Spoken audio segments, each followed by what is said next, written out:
Buenas tardes, chicos. ¿Cómo están? ¿Me pueden escuchar? Profe, ¿qué tal? Buenas tardes. Hola, buenas tardes. Sí.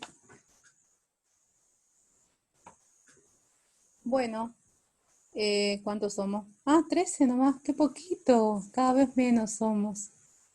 Bueno, entonces, no sé si vieron, están en la plataforma, subí el link de las grabaciones de las teorías del turno tarde.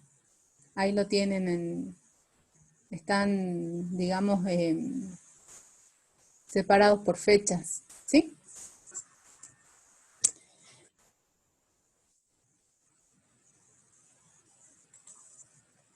Ah, bueno, qué bueno, Darío.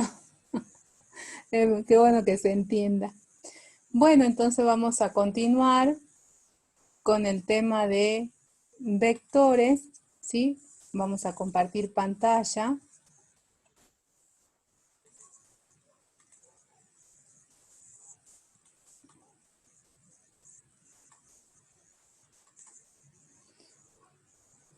Compartimos pantallas, vectores. Bueno, nosotros la clase pasada comenzamos con el tema este de vectores en R2 y R3. A ver, vamos a volver en el principio. ¿Sí? Hablamos de las magnitudes escalares y vectoriales y definimos lo que es un vector, pero desde el punto de vista geométrico. ¿Sí? Entonces dijimos que un vector es un segmento orientado que se caracteriza por tener módulo, dirección y sentido. ¿Sí?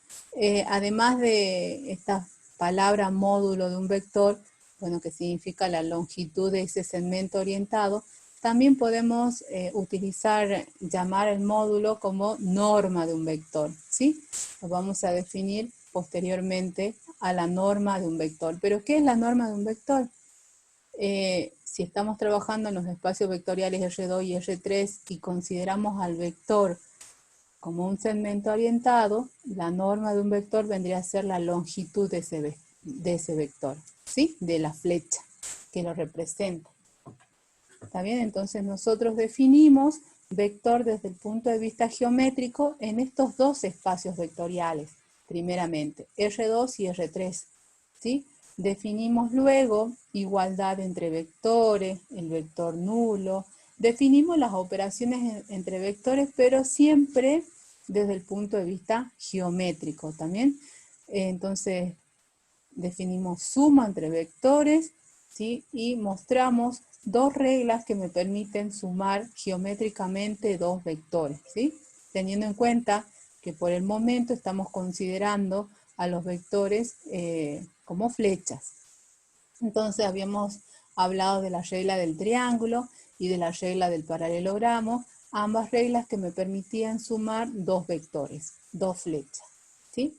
Habíamos enunciado las propiedades de los vectores, ¿sí? Pero, ¿qué propiedades? Bueno, las mismas que habíamos definido con anterioridad para definir lo que son los espacios vectoriales, ¿sí?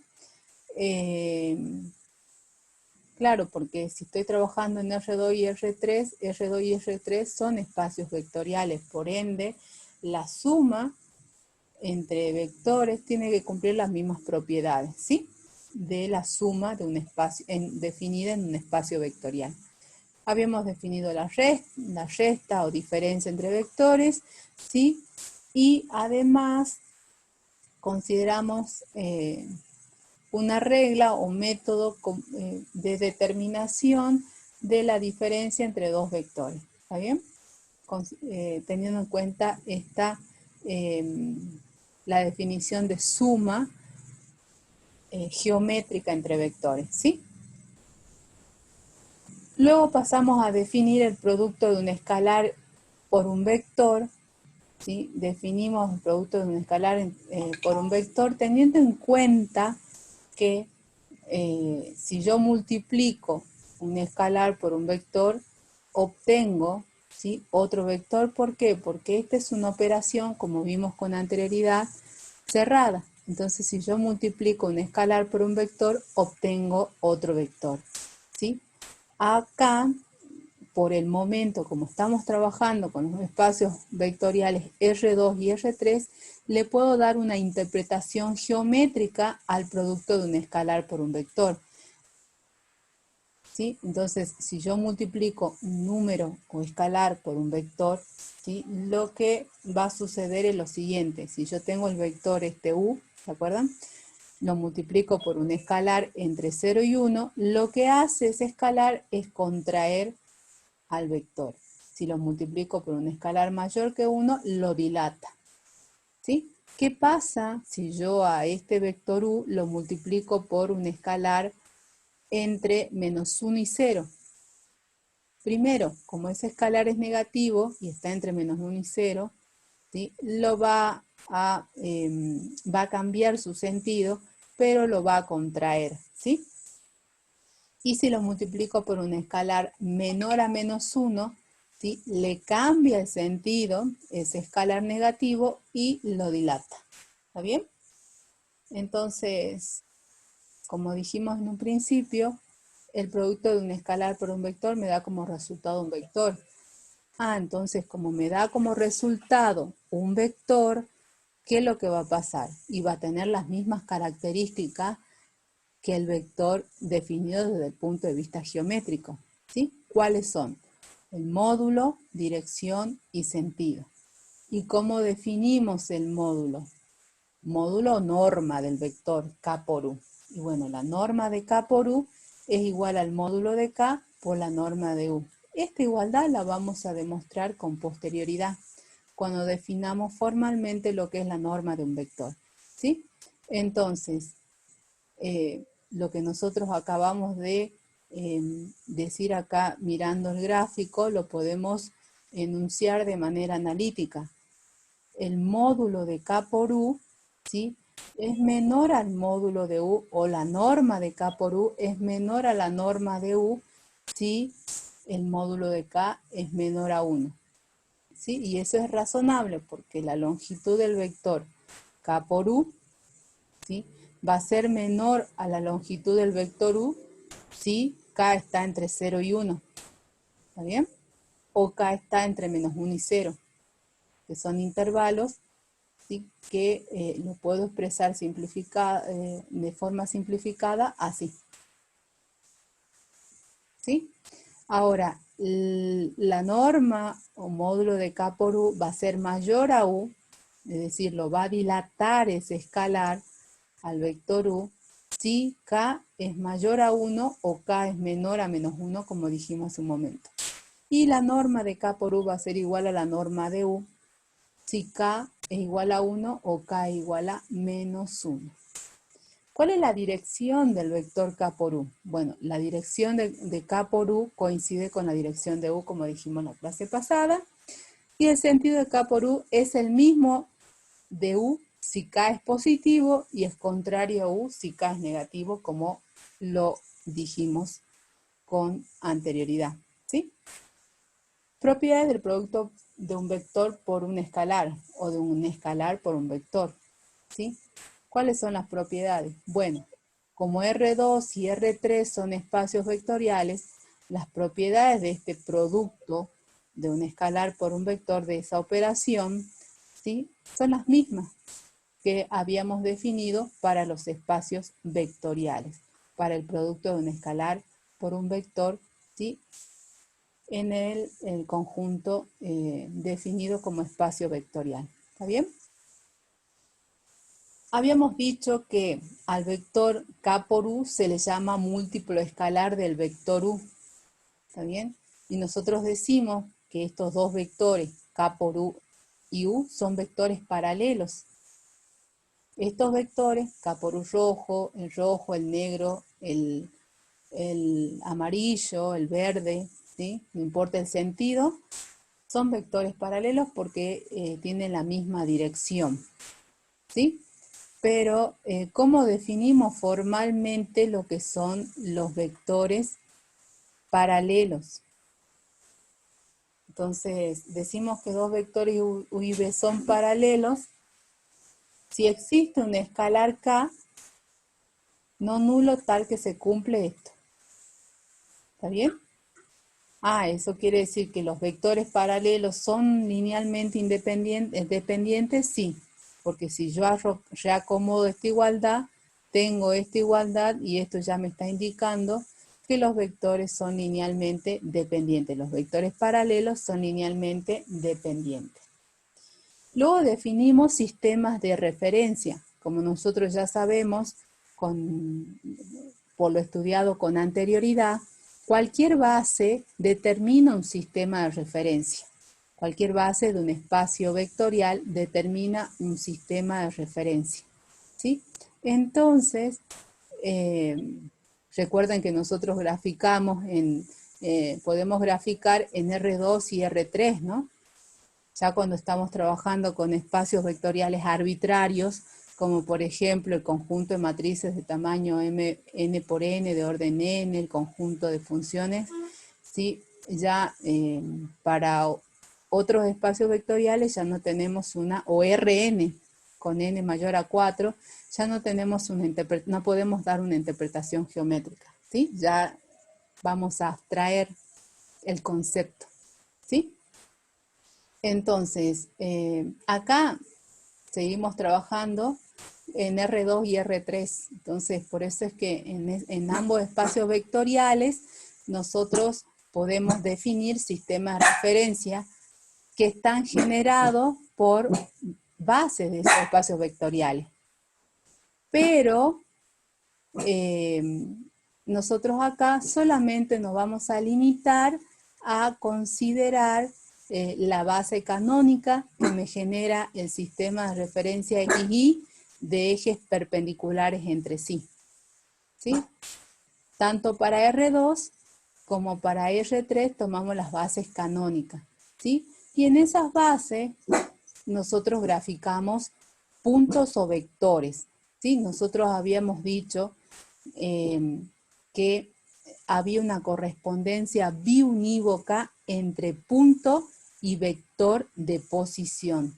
Es indistinto, o sea, si yo tengo las coordenadas del par 3, 2, ese 3, 2 me define un punto o me define un vector de posición, a menos que se diga lo contrario. ¿Está bien? Entonces, si a mí me dan el par 3, 2 para graficar, ¿qué es lo que hago? Bueno, uno lo que hace es, puede graficar el punto y luego graficar la flecha de origen, en el origen de coordenada y extremo en ese punto.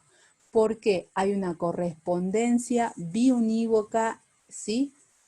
Entre punto, tanto en el plano como en el espacio, y los vectores de posición, tanto en el plano como en el espacio respectivamente. ¿Sí? Eso es lo que vimos la clase pasada. Entonces, uno puede definir un sistema de referencia, ¿sí? Pero nosotros acá solamente nos limitamos por el momento a trabajar, ¿sí? Con el sistema de referencia generado por la base canónica de R2 y generado por la base canónica de R3. ¿Para qué me interesa definir sistema de referencia? Porque cuando yo defino sistema de referencia, ya comienzo a trabajar con el álgebra vectorial analítica. Con anterioridad, fíjense, nosotros trabajamos con vectores libres.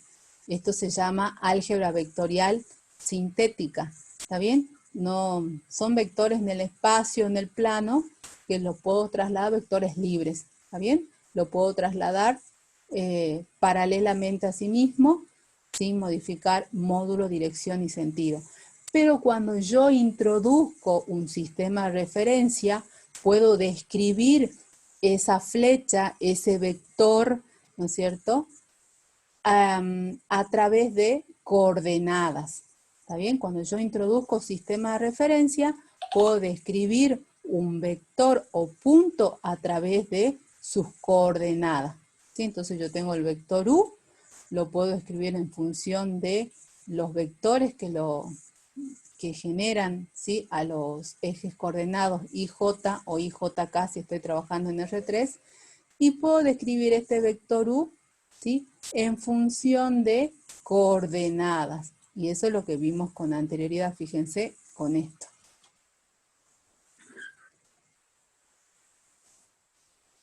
¿Sí? ¿Quedó claro? Entonces,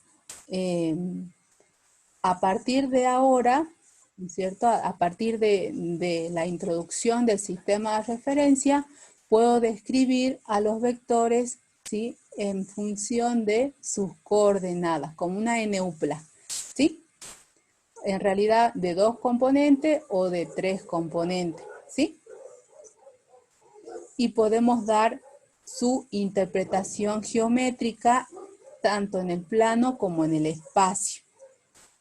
¿Está bien? Bueno, eso es lo que vimos la clase pasada. También hablamos de producto interno, pero cuando hablamos de producto interno, volvemos al tema de los espacios vectoriales en general. Entonces, acá ya concluimos con vectores, con el álgebra vectorial, digamos, por el momento, ¿no? Analítica, ¿sí? En R2 y en R3. Ahora volvemos acá, volvemos a los espacios vectoriales y nuevamente vamos a definir acá una operación entre vectores, ¿está bien? Acá volvemos a los espacios vectoriales y vamos a definir una operación entre vectores. Ah, pero recuerden, cuando yo hablo de producto interno entre vectores en un espacio vectorial, ya ese espacio vectorial puede ser el conjunto R2, R3, ¿sí? El conjunto de matrices, el conjunto de polinomios, ya es un espacio vectorial arbitrario. Entonces, ¿puedo calcular el producto interno entre dos matrices? Sí, está definido el producto interno entre dos matrices, ¿sí? Considerando ese conjunto de matrices o esas matrices vectores, ¿está bien? ¿Se entiende, chicos? Entonces nosotros acá volvemos al tema de espacios vectoriales, ¿sí? Y y definimos la clase pasada el producto entre vectores. ¿Qué producto? ¿Cómo se llama ese producto? Producto interno, ¿sí? Entonces, ya con espacios vectoriales arbitrarios. Entonces, nosotros dijimos, el producto interno en espacios vectoriales reales o complejos permite manejar conceptos geométricos tales como distancia, ángulo, perpendicularidad, etcétera, ¿no? Entre vectores. Entonces, nosotros acá ya volvemos a trabajar de manera genérica. No solamente nos limitamos a trabajar en R2 y en R3, sino acá podemos calcular el producto interno entre vectores de cualquier espacio vectorial. Vuelvo a repetir, ya sea de R2, de R3, de Rn, del conjunto de matrices de orden n, del conjunto de polinomios, ¿sí? Del conjunto de funciones. Bueno, acá nosotros no trabajamos con funciones continuas, ¿no? En un intervalo, pero nosotros vamos a definir el producto interno entre vectores, pero de un espacio vectorial ya arbitrario, ¿sí? Volvemos a la generalidad, ¿sí? Volvemos a la abstracción, ¿se entiende? En la medida de lo posible ahora vamos a ver alguna que otra interpretación geométrica, pero ustedes saben ya que cuando trabajamos con espacios vectoriales ya arbitrarios, no siempre voy a poder dar una interpretación geométrica, ¿sí? Del concepto. Ya comenzamos a abstraer. Bueno, entonces, este producto interno, como dice esta pequeña introducción, me permite definir distancias entre vectores, ángulo entre vectores, perpendicularidad entre vectores, entre otras cosas, ¿sí? ¿Y qué era el producto interno? Por lo que vimos la clase pasada, el producto interno es una función. Es una función, ¿sí? Que me relaciona un par de vectores con un número y que además cumple con una serie de axiomas. ¿Sí? Parecido al de, así como definimos el determinante. ¿Está bien? Acá también se cumple, se tiene que cumplir esa función, tiene que cumplir esos axiomas ¿sí? Para poder decir que es un producto interno en un espacio vectorial, ¿sí? Entonces la definición me dice sea B más R por, es decir, un espacio vectorial donde definimos una suma, donde definimos un producto por un escalar, siempre sobre el cuerpo de los reales. Entonces, una función, y nosotros la definimos de esta manera, ¿sí? Entre bracket y acá. Esta función definida de esa manera es aquella función de dominio, el conjunto de pares de vectores, no de pares numéricos, sino de pares de vectores, ¿sí?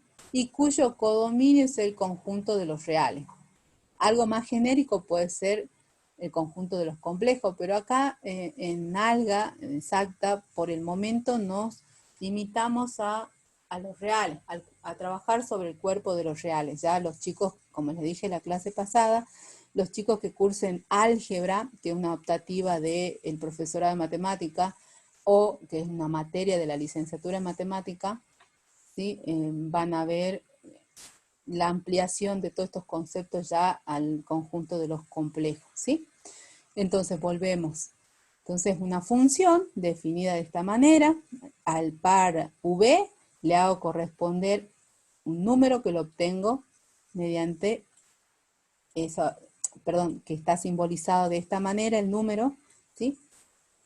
Esta función, para decirse producto interno, tiene que verificar estos axiomas. Son 4 axiomas. El axioma de simetría, el axioma de homogeneidad, de linealidad, de positividad. ¿Está bien? Entonces, el axioma de simetría, fíjense, se parece a la propiedad conmutativa. U por B igual a B por U. El de homogeneidad, ¿sí? K por U por B, saco el K fuera de la operación producto interno y me queda K por U por B, ¿sí? El axioma de linealidad es como una propiedad distributiva. U por B más W, esto es U por B más U por W. Y el axioma de positividad me dice que el producto entre dos vectores, ¿sí? Iguales, siempre va a ser un número positivo. Y va a ser 0 siempre y cuando ese vector sea el vector nulo.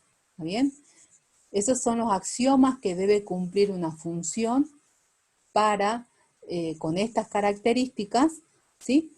Para decirse o definirse producto interno, ¿sí? Lo vamos a remarcar. ¿Quedó claro eso, chicos? ¿O hay alguna duda al respecto de lo que vimos la clase pasada? Bueno, entonces nosotros la clase pasada habíamos dado un ejemplo de determinación, ¿sí? Determinación de si una función es producto interno o no, me define un producto interno o no. Entonces teníamos esta función cuyo dominio es el conjunto de pares ordenados, ¿sí? Pares de vectores, en donde los vectores son pares ordenados, definidos de esta manera, y cuyo codominio el conjunto de los reales. ¿Y cómo se definía esa función? Bueno, esta función me dice que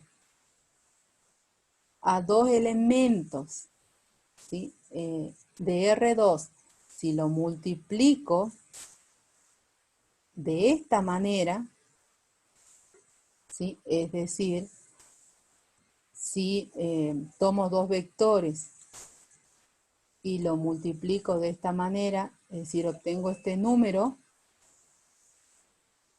esa función me va a definir un producto interno. Bueno, siempre y cuando cumplan con los axiomas.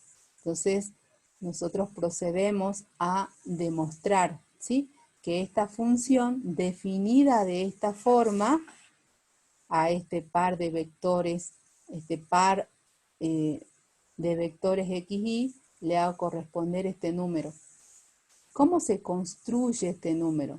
Bueno, es el producto entre las primeras componentes de los vectores más es la suma entre los productos de las primeras componentes de los vectores, ¿sí? Y las segundas componentes de los vectores. ¿Está bien?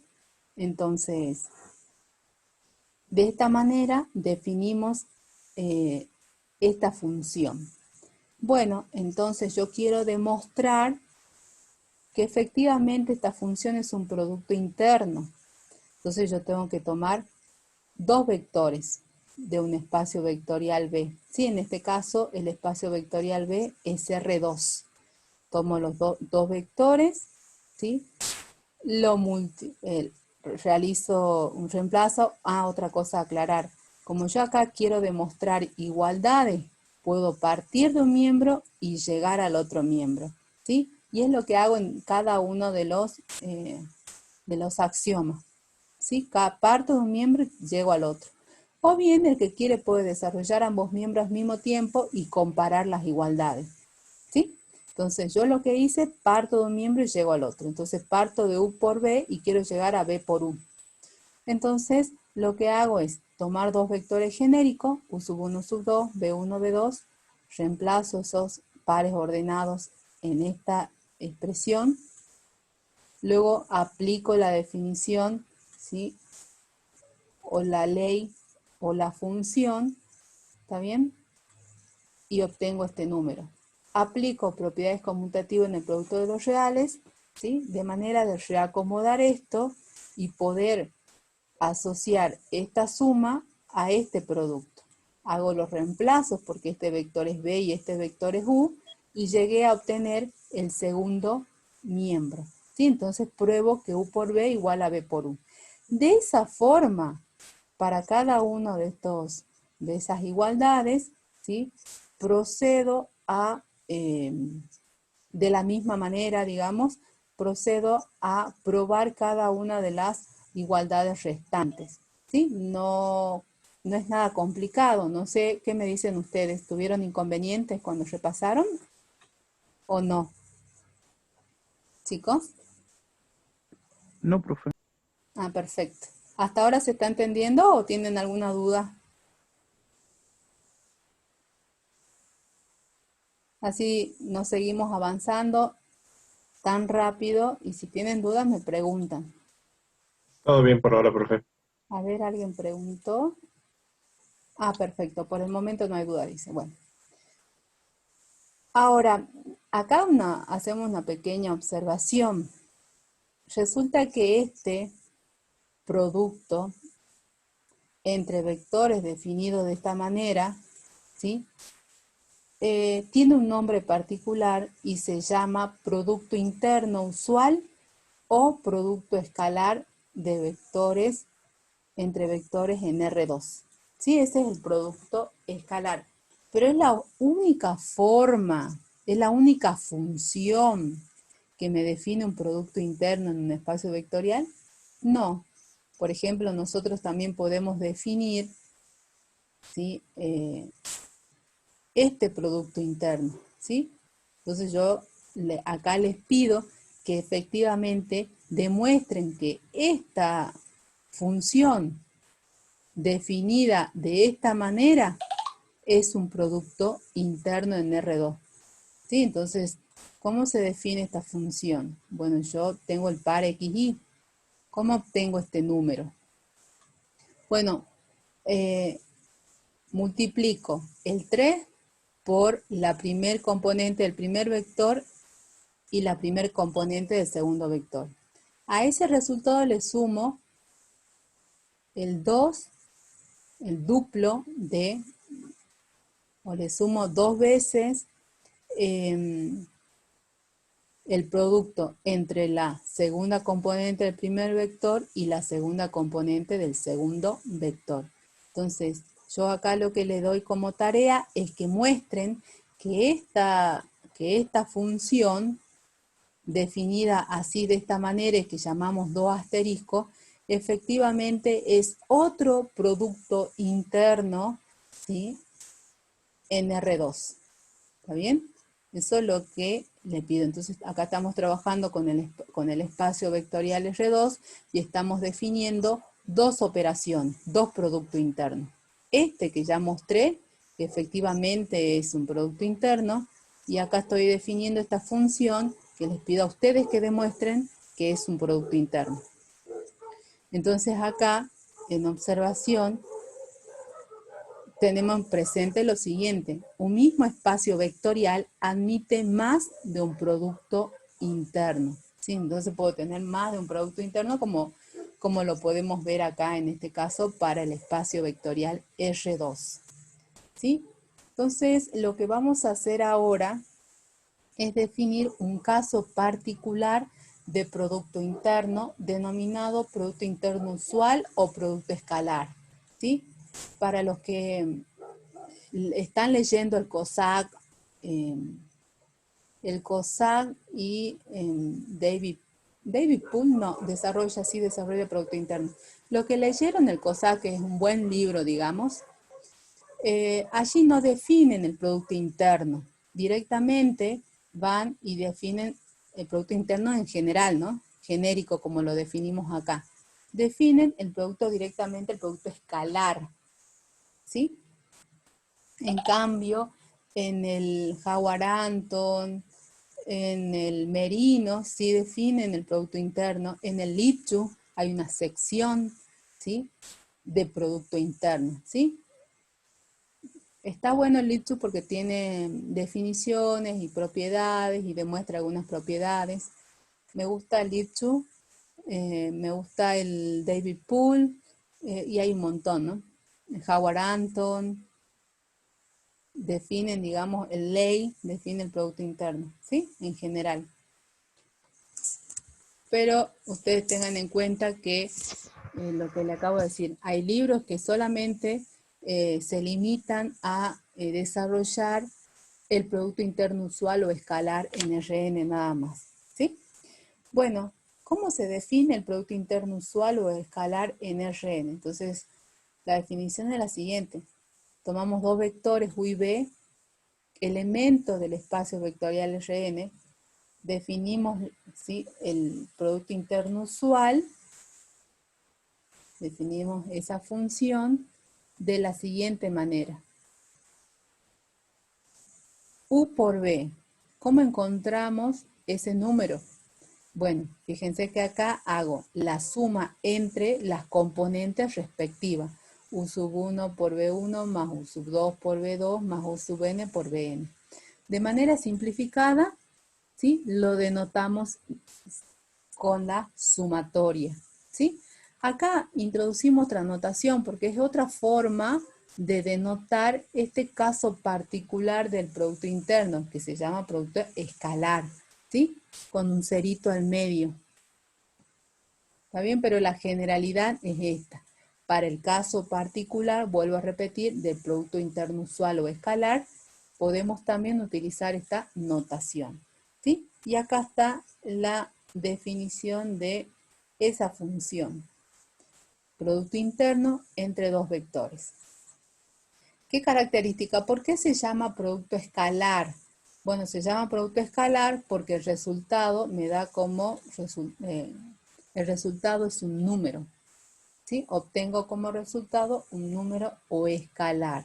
¿Está bien? Acá vamos a un ejemplo. El ejemplo 4 me dice, determine el producto escalar entre los vectores U y B. Entonces, en este caso estoy trabajando en R3, ¿sí? Entonces yo tengo que determinar el producto escalar entre estos vectores.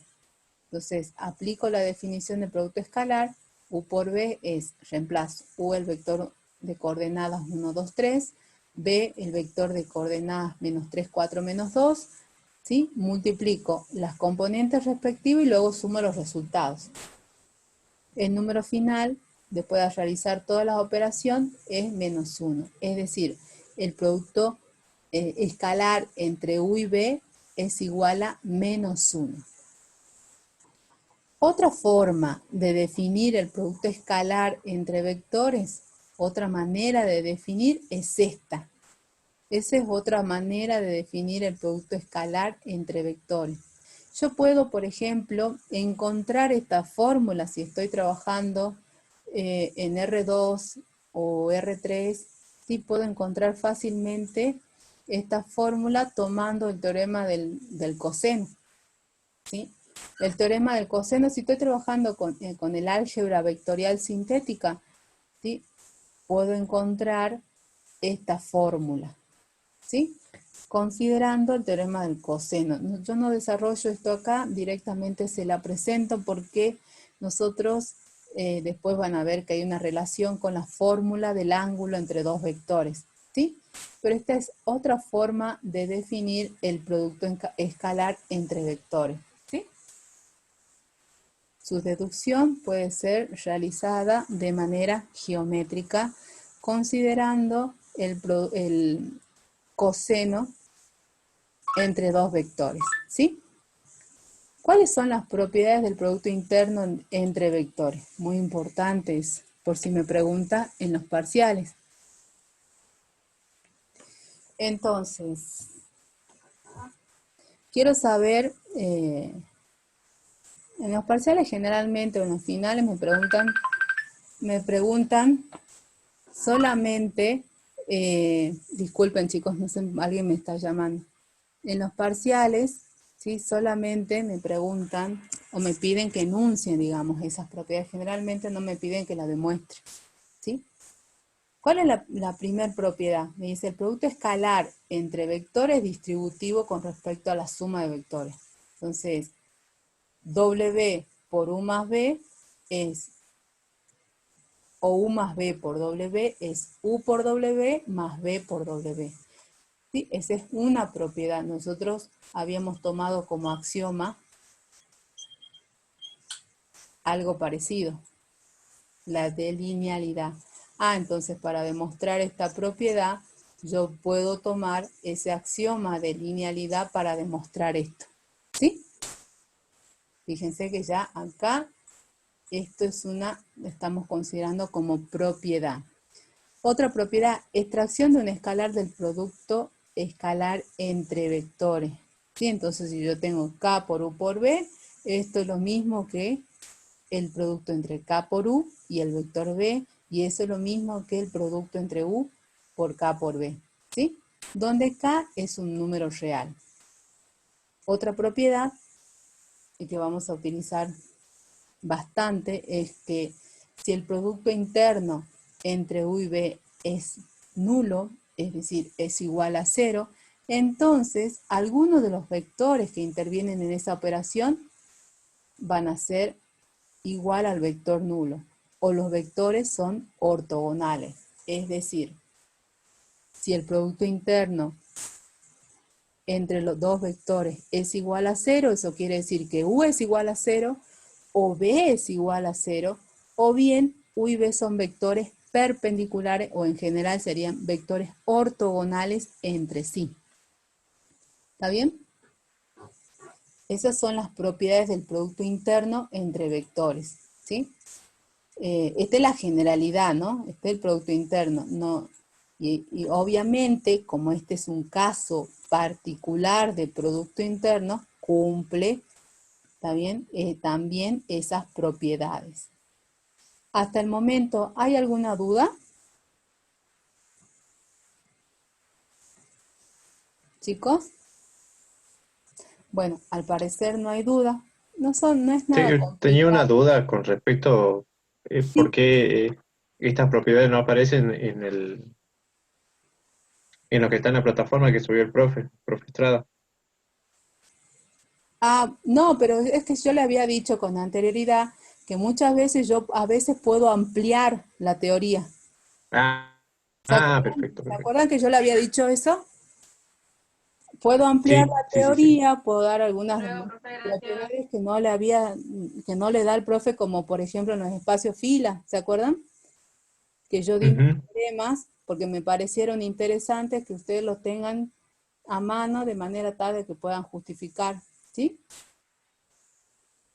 Los pasos, que los tengan como herramienta para resolver los problemas y poder justificar cada paso que realiza en la resolución del problema, ¿sí? Sí, profe. Había dicho con anterioridad, digamos. ¿Sí? Entonces yo puedo ampliar su teoría, incluso él cuando da su teoría en forma por videoconferencia seguramente lo dice, ¿sí? O va aclarando, o va resolviendo, va demostrando algunas propiedades también, ¿sí? Va ampliando su teoría. Entonces nosotros tenemos la libertad de ampliar. Obviamente lo que yo no puedo hacer, digamos, es dar menos de lo que él da, pero sí puedo ampliar, ¿sí? Estas Perfecto, gracias, profe. propiedades ustedes van a cualquier libro de texto y bueno, lo van a encontrar, ¿sí? Seguramente en los tutoriales, en los TP, ¿sí? Le piden que demuestre alguna de estas propiedades o no, no importa, pero lo tengo a mano, ¿sí? Me puede servir en algún momento para realizar alguna demostración y ya vamos a ver enseguida dónde, ¿sí? Bueno, ahora vamos a definir de manera genérica norma de un vector, porque si nosotros trabajamos en R2 y en R3, dijimos que podemos dar una interpretación geométrica, ¿no? Y decir, bueno, los vectores son flechas. ¿Y qué es la norma en ese contexto? Y la norma vendría a ser la longitud del vector, ¿está bien? Pero cuando nosotros trabajamos con espacios vectoriales ya arbitrarios, como el conjunto de matrices de tamaño 4×4, 5×5, por ejemplo, ¿esa matriz es considerada un vector? Sí, porque el conjunto de matrices de orden n es un espacio vectorial. ¿Y puedo calcular la norma de ese vector? Y sí. ¿Por qué? Porque así me lo están definiendo. ¿Está bien? Valga la redundancia en la definición de norma de un vector. Cuando nosotros podemos dar una interpretación geométrica, consideramos que la norma de un vector es la longitud del vector, de la flecha. ¿Está bien? Pero de manera genérica ya no va a tener una interpretación geométrica. ¿Está bien? Por ejemplo, cuando estoy trabajando con el conjunto de matrices. ¿Pero le puedo calcular la norma a una matriz? Sí. ¿Por qué? Porque la definición me dice, dado un espacio vectorial B, entonces quiere decir cualquier espacio arbitrario, cualquier espacio arbitrario. ¿Está bien? Me dice, dado un espacio vectorial D con producto interno. Entonces me tienen que dar el producto interno, me tienen que dar el producto interno entre vectores. ¿Sí? Me tienen que definir una operación. Entonces, dado un espacio vectorial B con producto interno y X, y un vector X cualquiera perteneciente a ese espacio vectorial, se define como norma de X o módulo de X, ¿sí? A la siguiente raíz, a la raíz de este número. ¿Cuál número? El número X por X. ¿Está bien? Bueno, acá vamos a borrar esto porque eso sería un caso particular cuando el producto interno sea el usual o el escalar. Entonces, acá damos el general, digamos, el genérico. ¿Sí? Me olvidé de borrar. Entonces, a ver si tengo acá alguna definición de producto interno.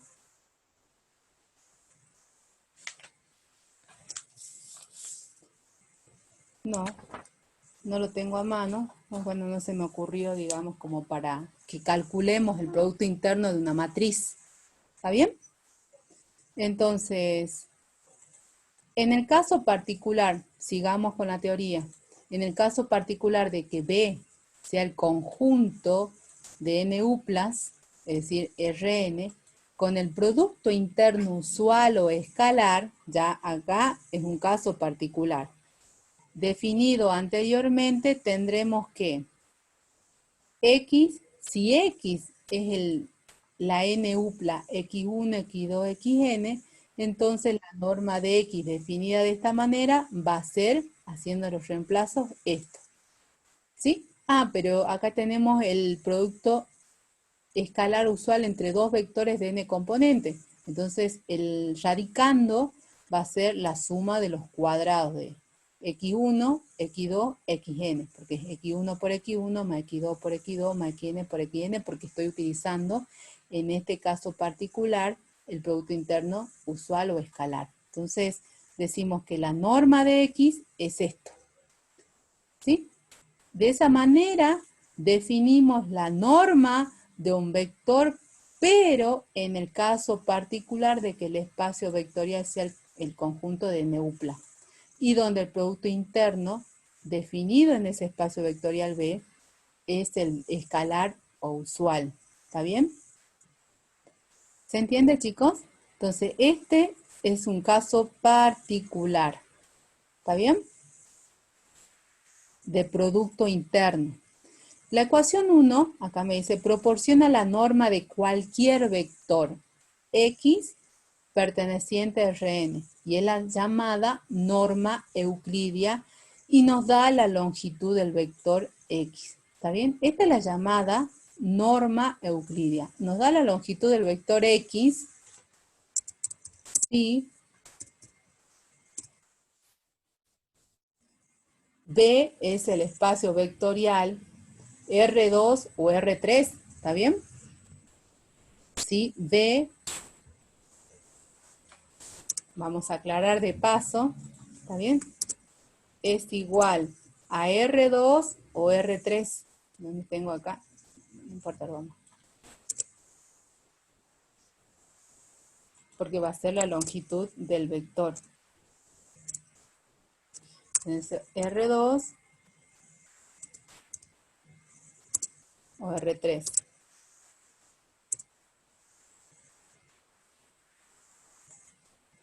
Entonces, ¿se está entendiendo hasta ahora, chicos? ¿O hay alguna duda?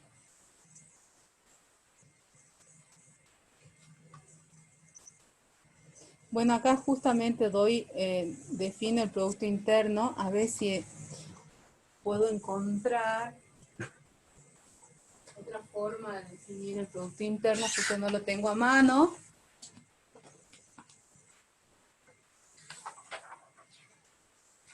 A ver, el producto interno entre matrices.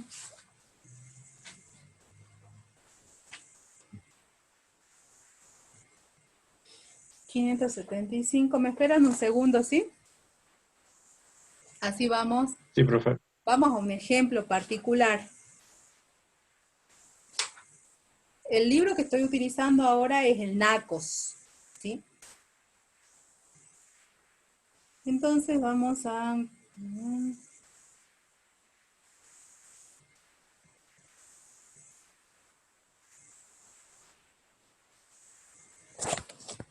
Bueno, justo el mismo que da el otro libro, pero bueno.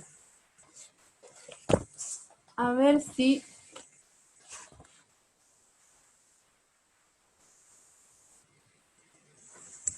Vamos a ver si puedo escribir en el pizarroncito. Dejo de compartir.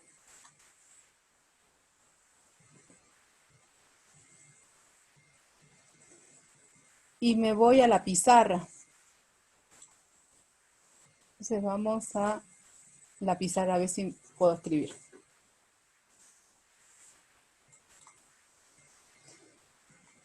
Bueno, entonces acá, otra forma, habíamos dicho, podemos definir el producto interno, ¿sí? En el espacio vectorial, supongamos que yo tengo el espacio vectorial definido así como el conjunto de matrices de orden 2.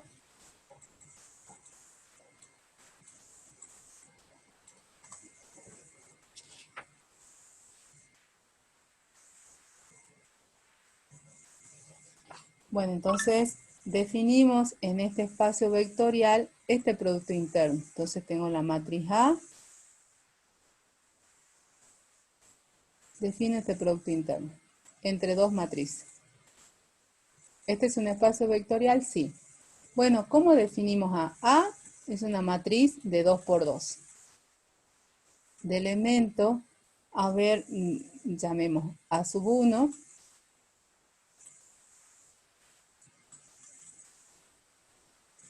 A sub 2,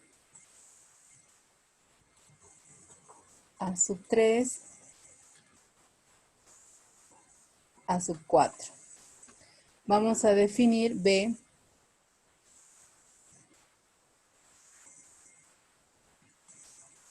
una matriz de elemento B1,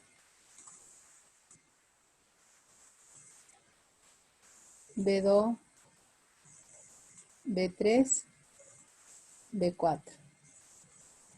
Y resulta que acá un producto interno en este conjunto de matrices es el siguiente.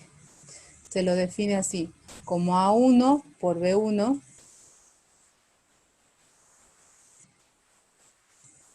más A2 por B2 más A3 por B3 más A4 por B4. Entonces queda como tarea que ustedes demuestren que efectivamente esta función, ¿está bien? Esta función definida de esta manera es un producto interno. Yo acá lo que voy a hacer es aplicar esta definición de producto interno, ¿sí? Es una forma de definir producto interno acá, en este espacio vectorial, en el conjunto de matrices de orden 2. Entonces, por ejemplo, yo puedo calcular, considero una matriz A de elementos 1, 2, 3, 4, una matriz B de elemento menos 1, 5, 0, 0.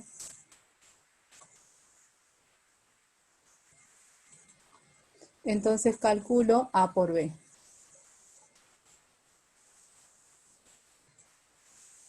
De acuerdo a esta definición que me dan de producto interno. ¿Está bien? Entonces A por B va a ser este número. 1 por menos 1. ¿Sí? ¿Me siguen? Estoy aplicando esto. 1 por menos 1 menos 1. Más 2 por 5, que es 10. Más 3 por 0, que es 0. Más 4 por 0, que es 0. Y el resultado me da 9. Ese es el producto interno. ¿Está bien? ¿Se entiende, chicos? Entre A por B. Ah, pero si yo quiero calcular, por ejemplo, este inciso A, vamos a un inciso B. Si yo quiero calcular, por ejemplo, la norma de A. De acuerdo a la definición que nosotros vimos, la norma de A es la raíz cuadrada de A por A. ¿Se acuerdan? Acabamos de ver eso. Ah, eso quiere decir que la norma de A, de este A, ¿no? Entonces va a ser raíz cuadrada de, pero A por A. Multiplico cada uno de estos elementos por sí mismo. Entonces 1 al cuadrado, más 2 por 2, que es 2 al cuadrado, porque estoy siguiendo esta definición de producto interno, ¿sí? 3 al cuadrado, más 4 al cuadrado. Entonces, la norma de A, o módulo de A, es 16, más 4, 20, 29, 30. Raíz de 30, ¿no? Esa es la norma del vector A, es un número. ¿Quedó entendido, chicos? Lo que es la norma. No es nada complicado, ¿verdad? ¿O Se tienen entiende, alguna profe. duda? ¿Tienen alguna duda? No. Bueno, entonces continuemos. Esto es muy importante, me va a servir en el cálculo. En el caso de que X sea el vector PQ, siendo P un punto de coordenadas P1, P2, Pn, y Q un punto de coordenadas Q1, Q2, Qn, puntos distintos de Rn, y como X es el vector de origen en P y extremo en Q, Yo a ese vector, a las componentes del vector, lo puedo obtener haciendo esta diferencia. Entre el extremo, entre el punto extremo menos el punto origen. Es decir, yo puedo encontrar las coordenadas del vector PQ haciendo esta diferencia. Es decir, va a ser igual a esta n upla. ¿Se entiende? Y ustedes dirán, pero ¿y esta fórmula? ¿De dónde la saca? Y bueno, nosotros tenemos las herramientas para obtener esto, ¿sí? Entonces, dejamos de compartir como para hacer rápidamente mostrarle, porque ustedes pueden utilizar el álgebra vectorial sintética, ¿sí? Entonces, ¿esto tiene para pasar página? No, tiene para borrar. Bueno, entonces, borramos.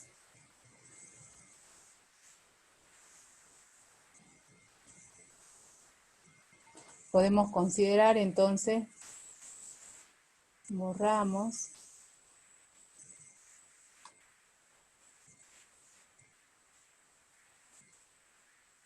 ¿Dónde está para? Bueno.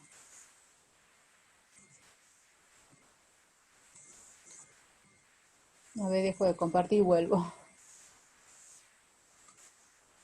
A ver si me aparece el lapicito. Bueno, ahora sí. Entonces, nosotros tenemos dos puntos. Un punto P y un punto Q. ¿Sí? Y tenemos el vector. Lo vamos a hacer con otro color. Tenemos el vector PQ. Y ahí me dan una fórmula. Resulta que si yo introduzco un origen de coordenadas, ¿sí? Por ejemplo, a ese origen de coordenadas lo llamo O. Tengo el siguiente vector de posición. Si este es el origen de coordenadas de un sistema de referencia, tengo el vector de posición OP y tengo el vector de posición PQ. ¿Está bien? Estoy por deducir esa fórmula que estoy utilizando en la teoría. Sí, entonces nosotros sabemos que debido al álgebra vectorial sintética y a la definición de suma en el álgebra vectorial sintética, nosotros podemos decir lo siguiente. Nosotros decimos que el vector OP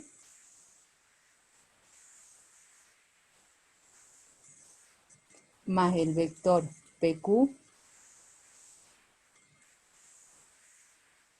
es igual al vector OQ. ¿Me siguen? Este más este igual a este, regla del triángulo. Ah, entonces yo quiero encontrar PQ. PQ. PQ es igual a OQ, es este vector, menos OP.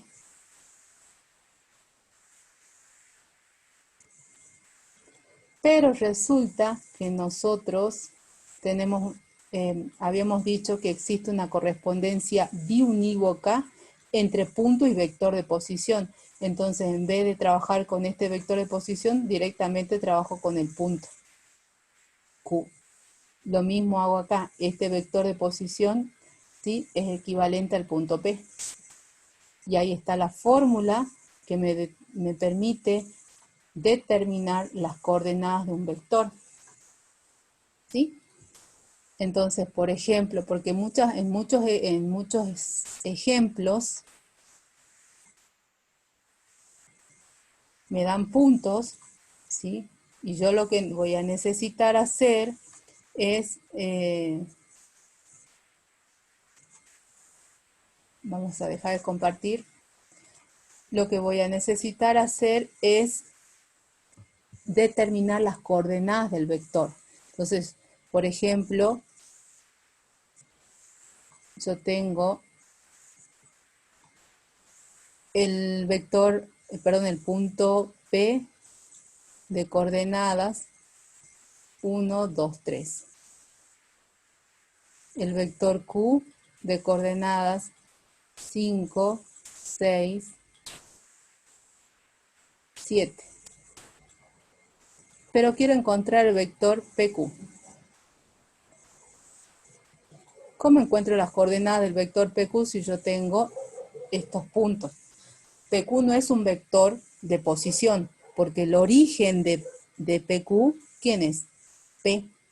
Y P no coincide, no es el origen de coordenadas, ¿está bien? Entonces, esto lo encuentro haciendo la diferencia entre extremo menos origen. Entonces va a ser la terna, es Q menos P. 5 menos 1, 4. 6 menos 2, 4. 7 menos 3, 4. ¿Sí? Entonces ya ahí encontré las coordenadas del vector PQ. Y eso es lo que yo hago, estoy haciendo acá.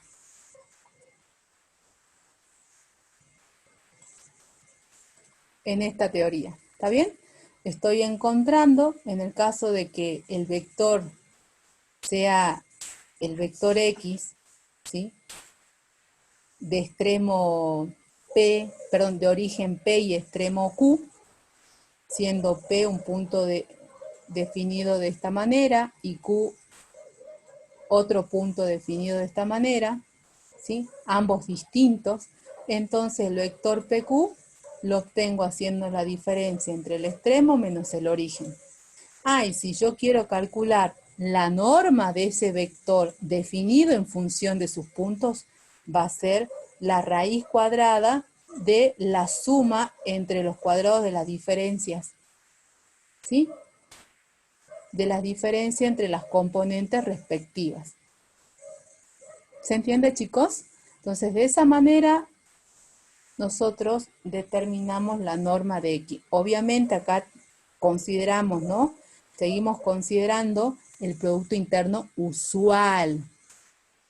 ¿Sí? Acá en este caso particular, consideramos el producto interno usual. ¿Sí? Bueno, acá hay un ejemplo, calcule la norma de este vector perteneciente a R2, pero utilizando el producto interno definido en asterisco.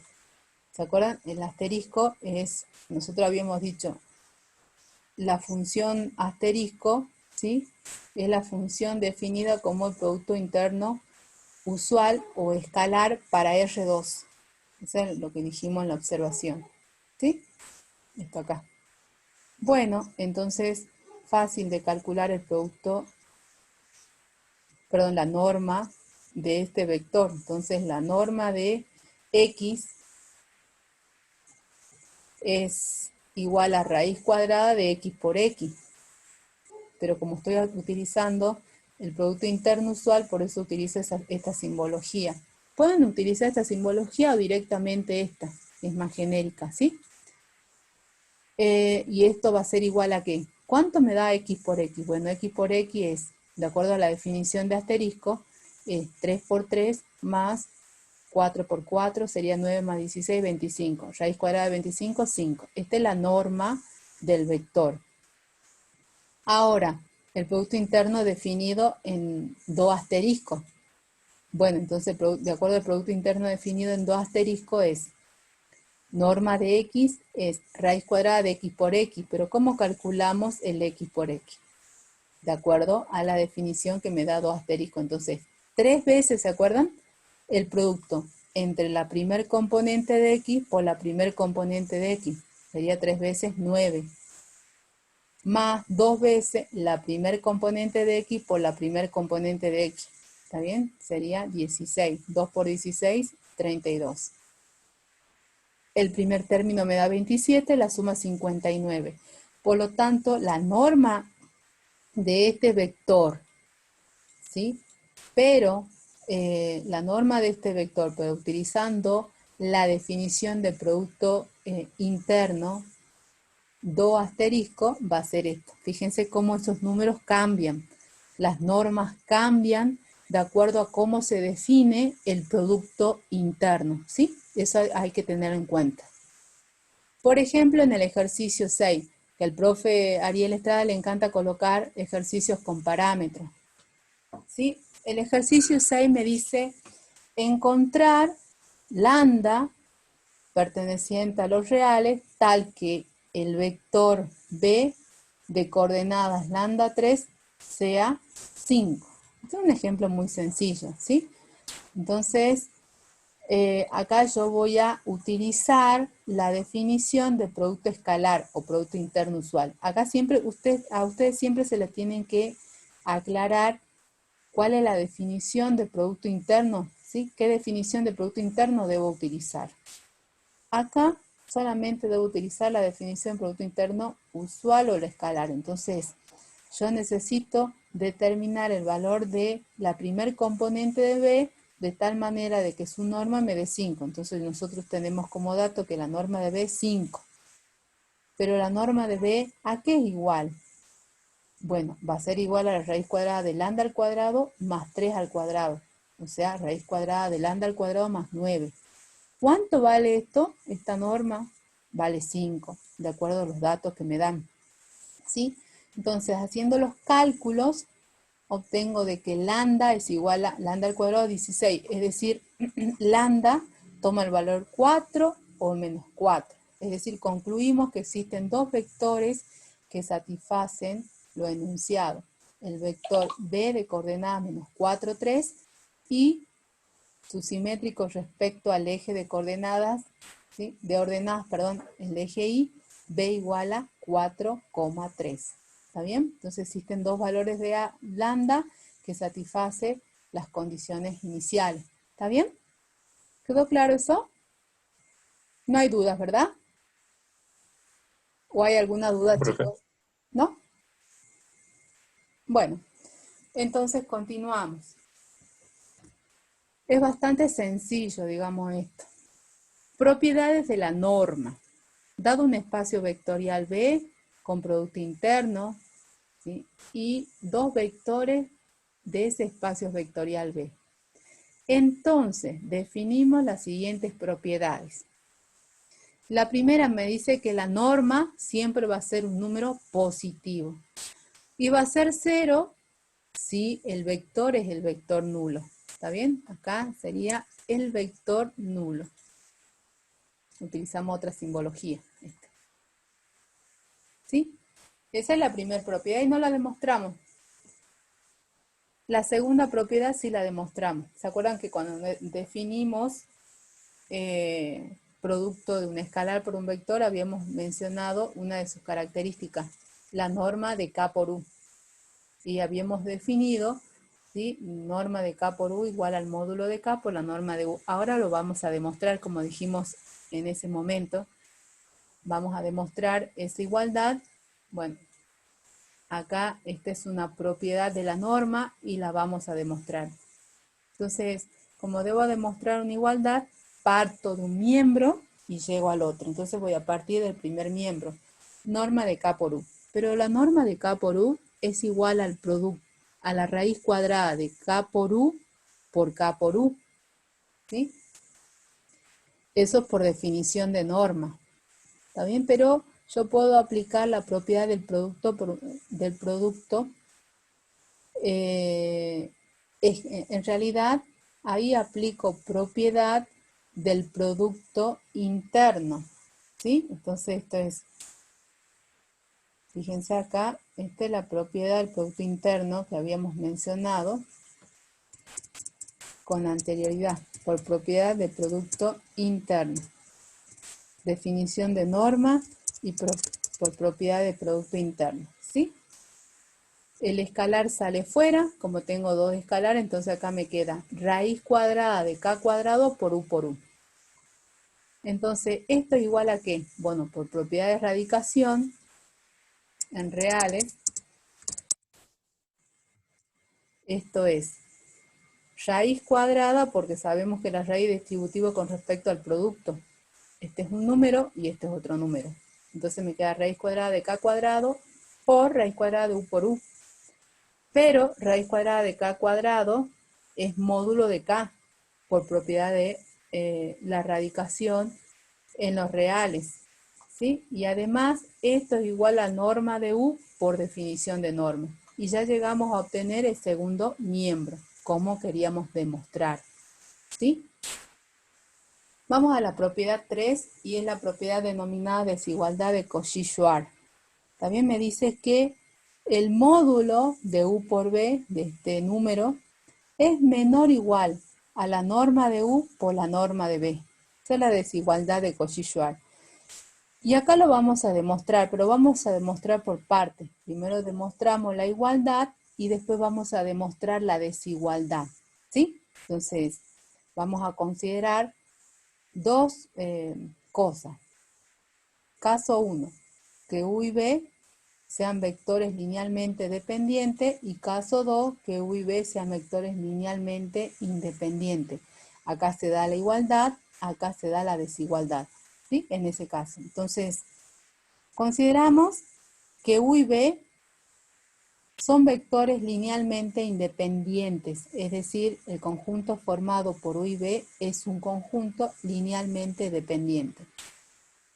Pero nosotros decimos que si dos vectores son linealmente dependientes, eso quiere decir que los vectores son paralelos. Y si los vectores U y B son paralelos, existe una constante K, tal que U es igual a K por B. ¿Se acuerdan? Esa definición habíamos dado con anterioridad.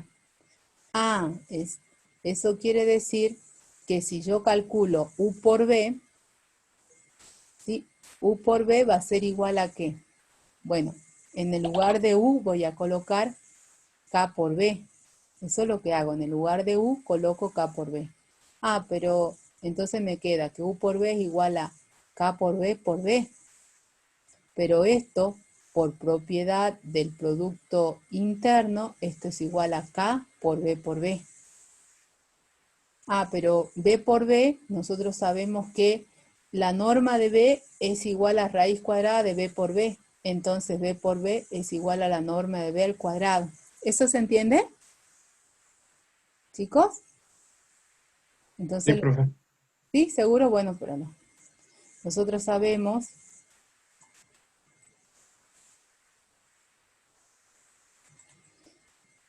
no. Vamos a borrar.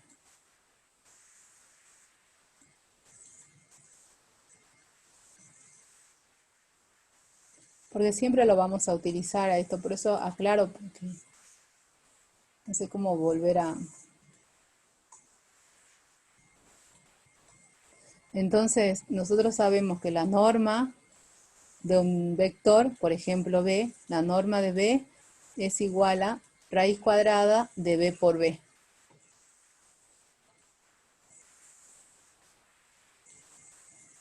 Eso quiere decir que la norma de B al cuadrado es B por B. ¿Sí? Y eso es lo que estamos utilizando allí. Entonces, volviendo al archivo, entonces B por B es la norma de B al cuadrado. ¿Qué es lo que hago? Pero yo necesito llegar a un módulo de U por B. Entonces aplico, tengo esta igualdad. Esto igual a esto. Aplico el módulo en ambos miembros. Módulo de esto igual a módulo de esto. ¿Sí?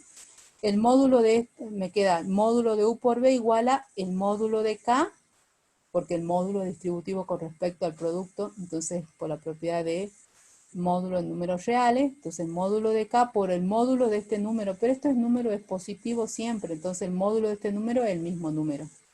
Por eso directamente me queda módulo de U por B igual a el módulo de K por la norma de B al cuadrado. Pero yo lo puedo escribir a esto de la siguiente manera. Módulo de K, y esto es al cuadrado, es norma de B por norma de B, porque son números reales, ¿sí? Lo puedo descomponer así. Entonces, pero esto, por la propiedad dada en 1, perdón, en 2, demostramos norma de K por U igual a módulo de K por la norma de U, entonces nosotros tenemos acá. Esto es la norma de K por B, por la norma de B. ¿Se entiende? Pero K por B es U. Entonces directamente K por B colocamos U acá y ya logré demostrar que la norma, perdón, que el módulo de U por B es igual a la norma de U por la norma de B. Fíjense, he demostrado de esta desigualdad solamente la igualdad. Es decir, la igualdad se da cuando los vectores U y B son linealmente dependientes, ¿sí? Ahora, ¿qué pasa si los vectores U y B son linealmente independientes? Es decir, si el conjunto formado por los vectores U y B es linealmente independiente. Bueno, entonces no se da esta igualdad. U es distinto de K por B. Eso sabemos porque U y B no son linealmente dependientes. Si U y B son linealmente dependientes, se da esa igualdad. Pero como en el caso 2 consideramos que U y B son linealmente independientes, entonces U es distinto de K por B. ¿Sí? Ah, pero yo a esto lo puedo trabajar así. A esto que está sumando en el segundo miembro, lo paso restando. Entonces U menos K por B distinto de 0. ¿Está bien? Eso es lo que puedo decir. Pero, siendo K un número real, ¿no? Pero, en realidad acá no de 0, sino del vector nulo. Entonces vamos aclarando, vamos colocando la simbología correcta, ¿sí?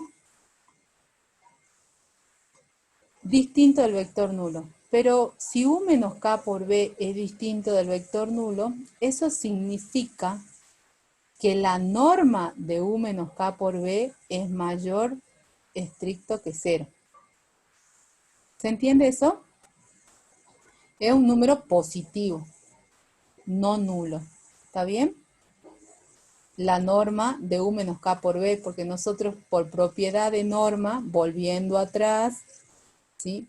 Nosotros sabemos que la norma de U es mayor estricto que 0, pero mayor o igual a 0, pero va a ser 0, o sea, la igualdad se da acá cuando cuando la norma de U, la igualdad se da cuando U es el vector nulo, ¿sí? Igual a 0.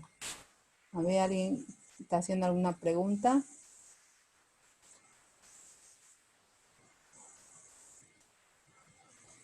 El sí o sí se puso porque esos vectores no dan el vector nulo.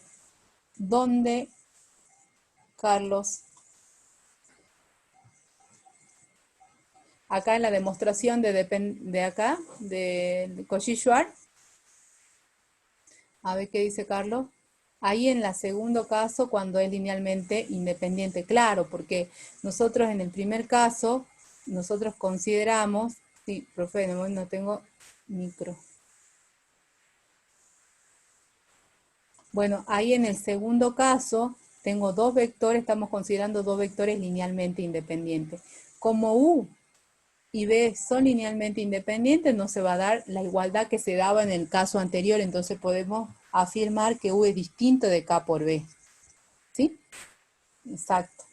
Es distinto de K por B. Entonces, si yo lo trabajo algebraicamente a esto, concluyo que si U es distinto a K por B, U menos K por B nunca va a ser el vector nulo.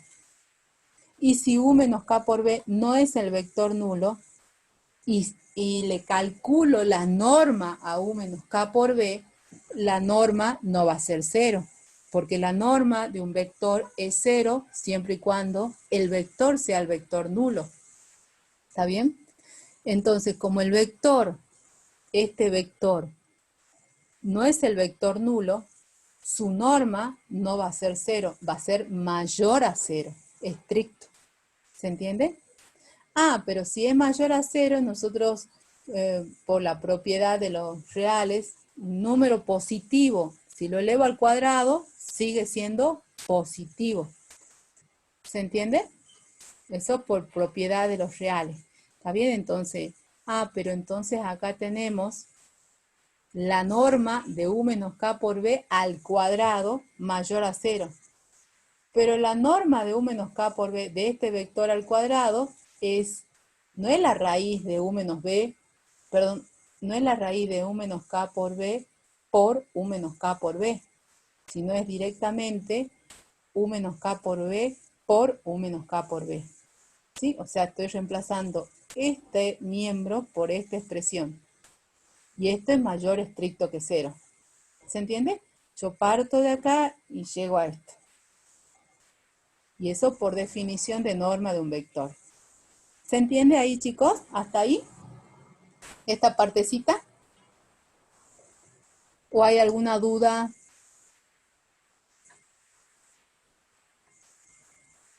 No hay duda. Perfecto. Bueno, entonces, acá, ¿qué es lo que hago? Bueno, ahí aplico el axioma de linealidad del producto interno y aplico la propiedad también, ¿sí? Entonces, la propiedad del producto interno, ¿se acuerdan? Entonces, acá es como aplicar la propiedad distributiva a izquierda y a derecha. A izquierda es el axioma y a derecha la propiedad, ¿está bien? Entonces, acá me va a quedar U por U menos, ¿sí? U por K por B, que es K por U por B, menos K por B por U, menos por menos más K cuadrado por B por B. Todo eso mayor que 0. Este es el mayor ¿no? Vamos a hacer con otro color para no. Es este mayor. ¿Está bien? Entonces aplico la linealidad y la propiedad. Entonces acá me queda esto. Pero recuerden, U por B es igual a B por U. ¿Se acuerdan de eso?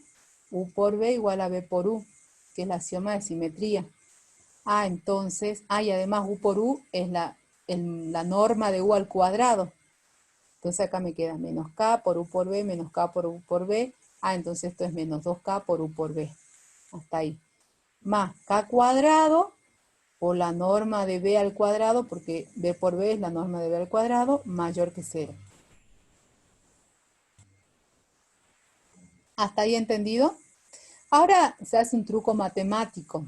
Se aplica un truquito matemático. Y decimos, bueno, si tomo K igual a este cociente, U por B sobre la norma de B al cuadrado, entonces haciendo ese reemplazo me va a quedar norma de U menos 2 veces K, que es esto, ¿no?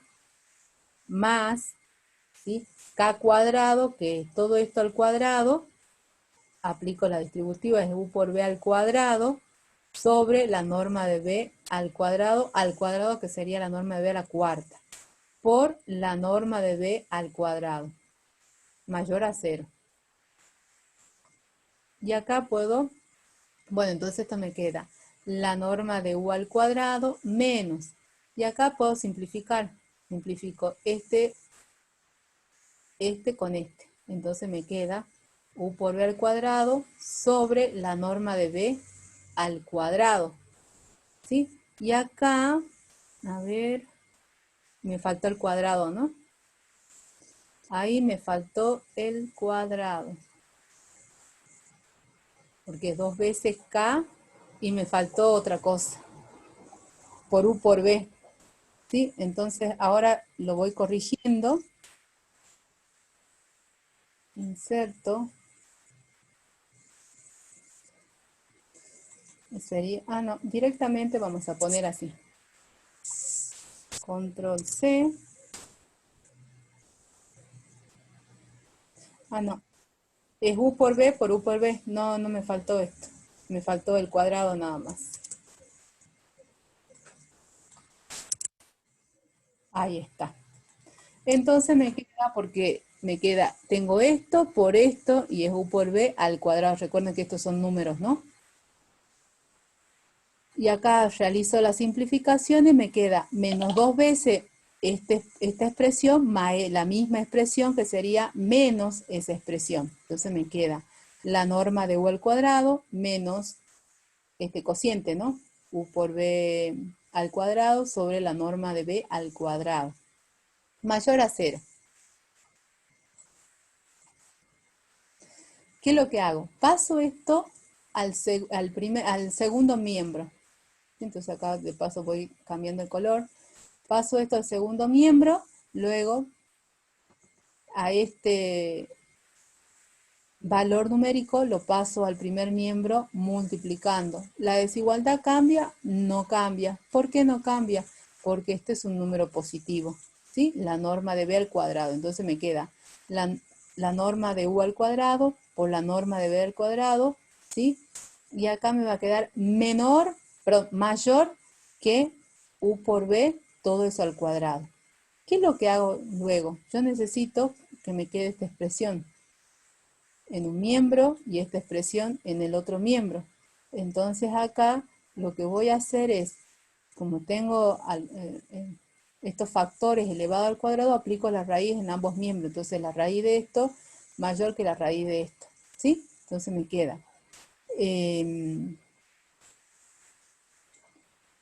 queda el módulo de u por b, porque la raíz cuadrada, un número elevado al cuadrado es el módulo de ese argumento. Entonces acá me queda el módulo de u por b menor a la norma de u por la norma de b, porque la raíz cuadrada de esto es la norma de u por la norma de b, ¿sí? Porque la raíz es distributiva y además porque puedo simplificar este 2 con la raíz o directamente me queda el argumento, norma de u y del otro factor, norma de b. Y ya llegué a demostrar esta desigualdad. Por lo tanto, se cumple la desigualdad de Cauchy-Schwarz. ¿Quedó claro, chicos, eso? No es nada complicado, pero bueno, si tienen dudas me preguntan. ¿Hasta el momento no? ¿O sí? Bueno, pasemos a demostrar la desigualdad triangular. ¿Qué es la desigualdad triangular? Es la cuarta propiedad, ¿sí?, de norma. La norma de u más b es menor o igual que la norma de u más la norma de b. ¿Está bien? Entonces, lo que vamos a hacer es lo siguiente. Vamos a partir de la norma de u más b al cuadrado. Entonces, la norma de u más b al cuadrado, por definición de norma, es u más b por u más b. ¿Sí? Eso por definición de norma. Pero acá, por el axioma de linealidad y por la propiedad del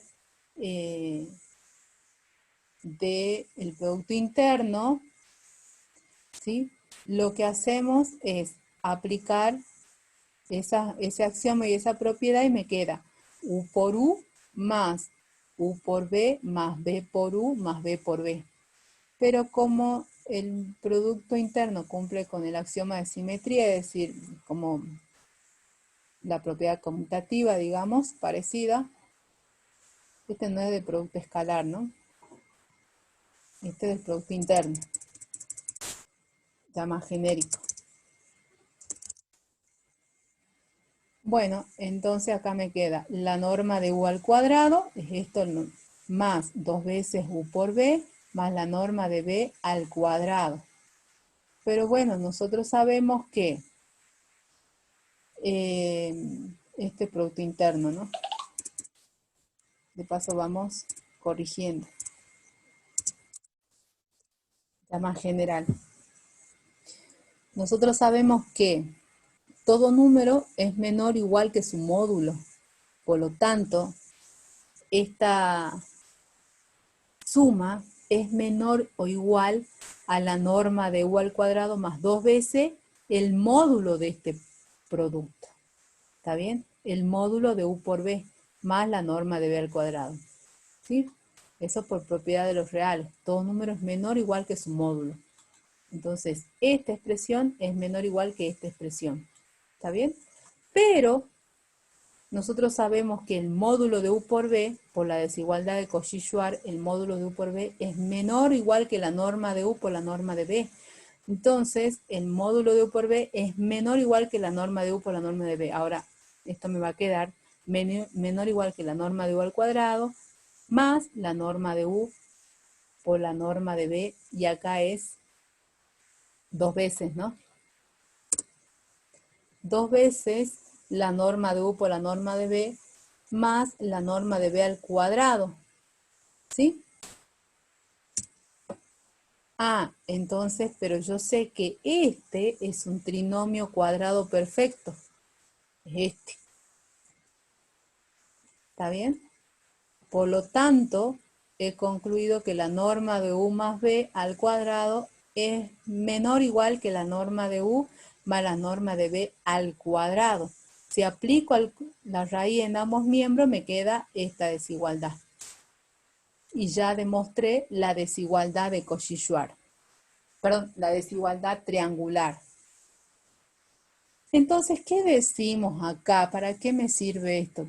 Bueno, resulta que en R2 o R3, el resultado que se acaba de probar, eso en R2 y R3, ¿no? Expresa el conocido hecho geométrico de que la suma de las longitudes de dos lados de un triángulo es al menos tan grande como la longitud del tercer lado. ¿Está bien? ¿Está bien? Esta suma es mayor, la suma de este lado más este lado, ¿sí? La suma de este lado con este lado es mayor que la longitud del tercer lado. ¿Está bien? Ahora definimos lo que es el vector unitario. ¿Qué es el vector unitario? Bueno, acá la definición me dice, dado un espacio vectorial B con producto interno, ¿sí? Cuando hablo de espacio vectorial, un espacio vectorial arbitrario, ¿sí?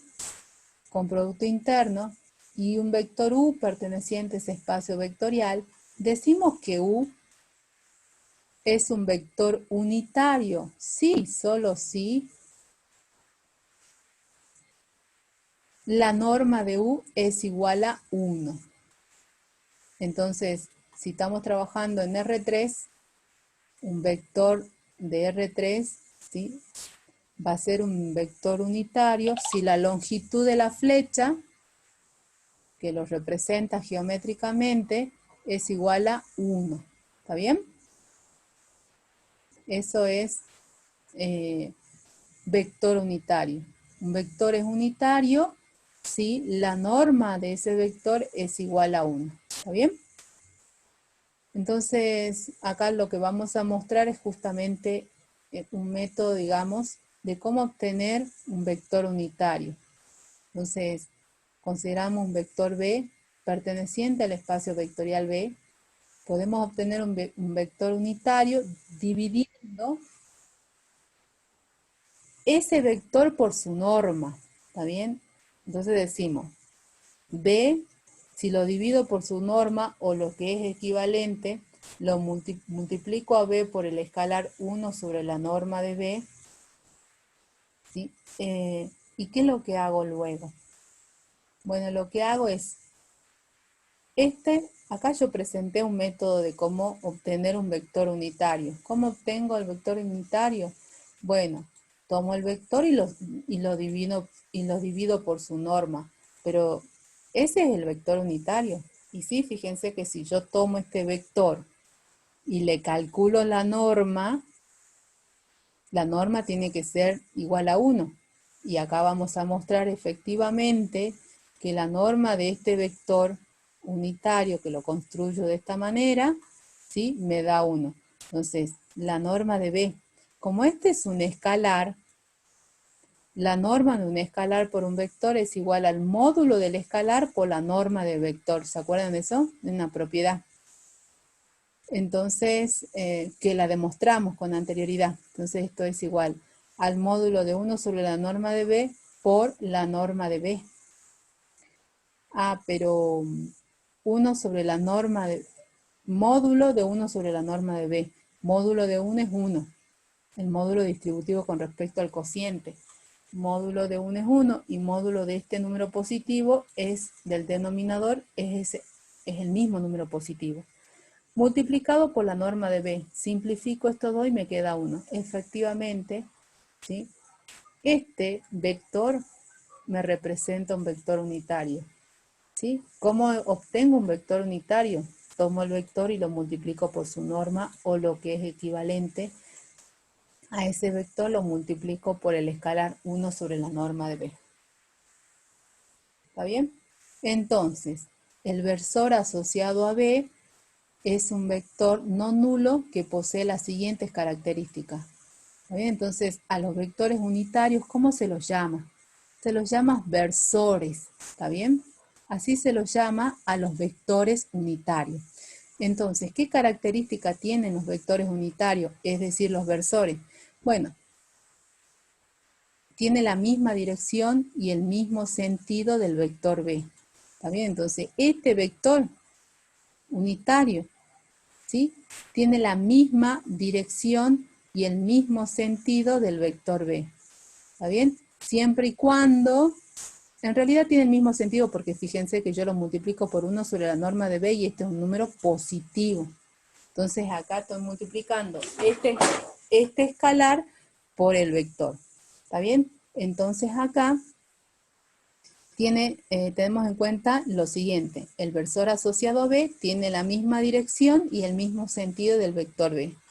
Su módulo es igual a 1. Esas son las características de los versores, es decir, de los vectores unitarios asociados a un vector B. ¿Sí? Entonces vamos a un ejemplo 7. Me dice encontrar el versor W asociado al vector B. Para determinar el vector asociado, lo que nosotros tenemos que hacer es multiplicar al vector B por 1 sobre sobre la norma de B. ¿Está bien? Entonces, calculamos la norma de B considerando, ¿sí?, el producto interno usual. Por lo tanto, la norma de B es igual a raíz cuadrada de 1 al cuadrado más 2 al cuadrado más 3 al cuadrado, es decir, raíz cuadrada de 3. Entonces, al vector B lo multiplico por 1 sobre raíz de 3. Este vector es un vector unitario. ¿Cómo lo llamo? W.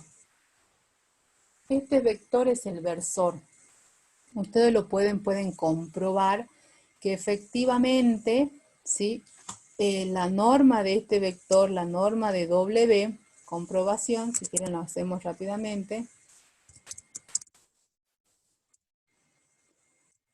La norma de W vale 1. Entonces tenemos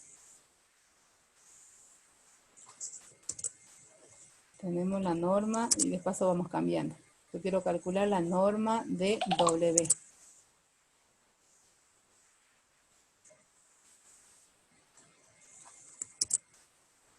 La norma de W es, control C, acá.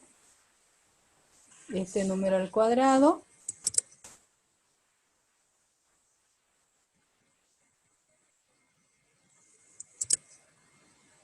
más el mismo número al cuadrado más el mismo número al cuadrado. ¿Está bien? ¿Cuánto me da esto?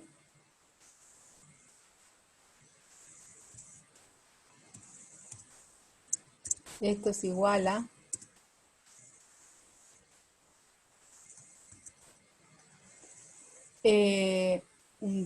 esto es igual a 1/3 más 1/3 más 1/3. Entonces, raíz cuadrada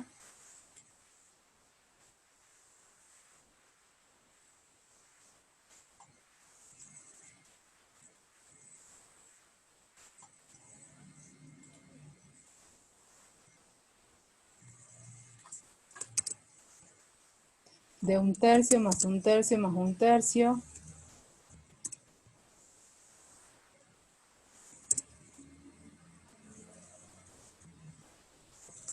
que es igual a ¿cuánto? 1.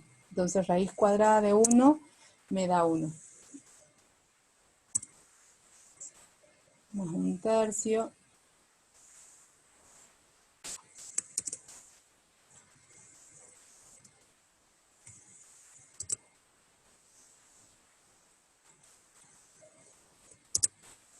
más 1/3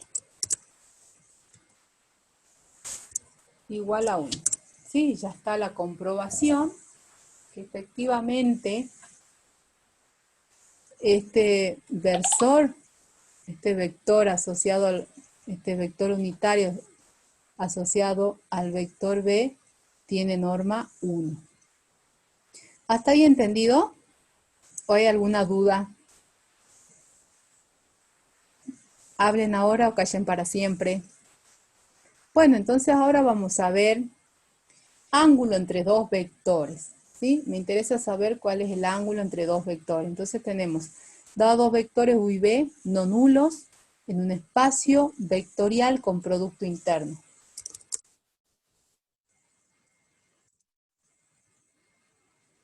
Un espacio vectorial B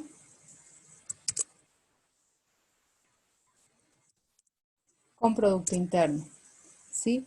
Entonces nosotros acá para definir el ángulo entre dos vectores, lo que vamos a hacer es utilizar la desigualdad de Cauchy-Schwarz, ¿sí? Entonces la desigualdad de Cauchy-Schwarz me dice que el módulo de U por B es menor o igual que la norma de U por la norma de B.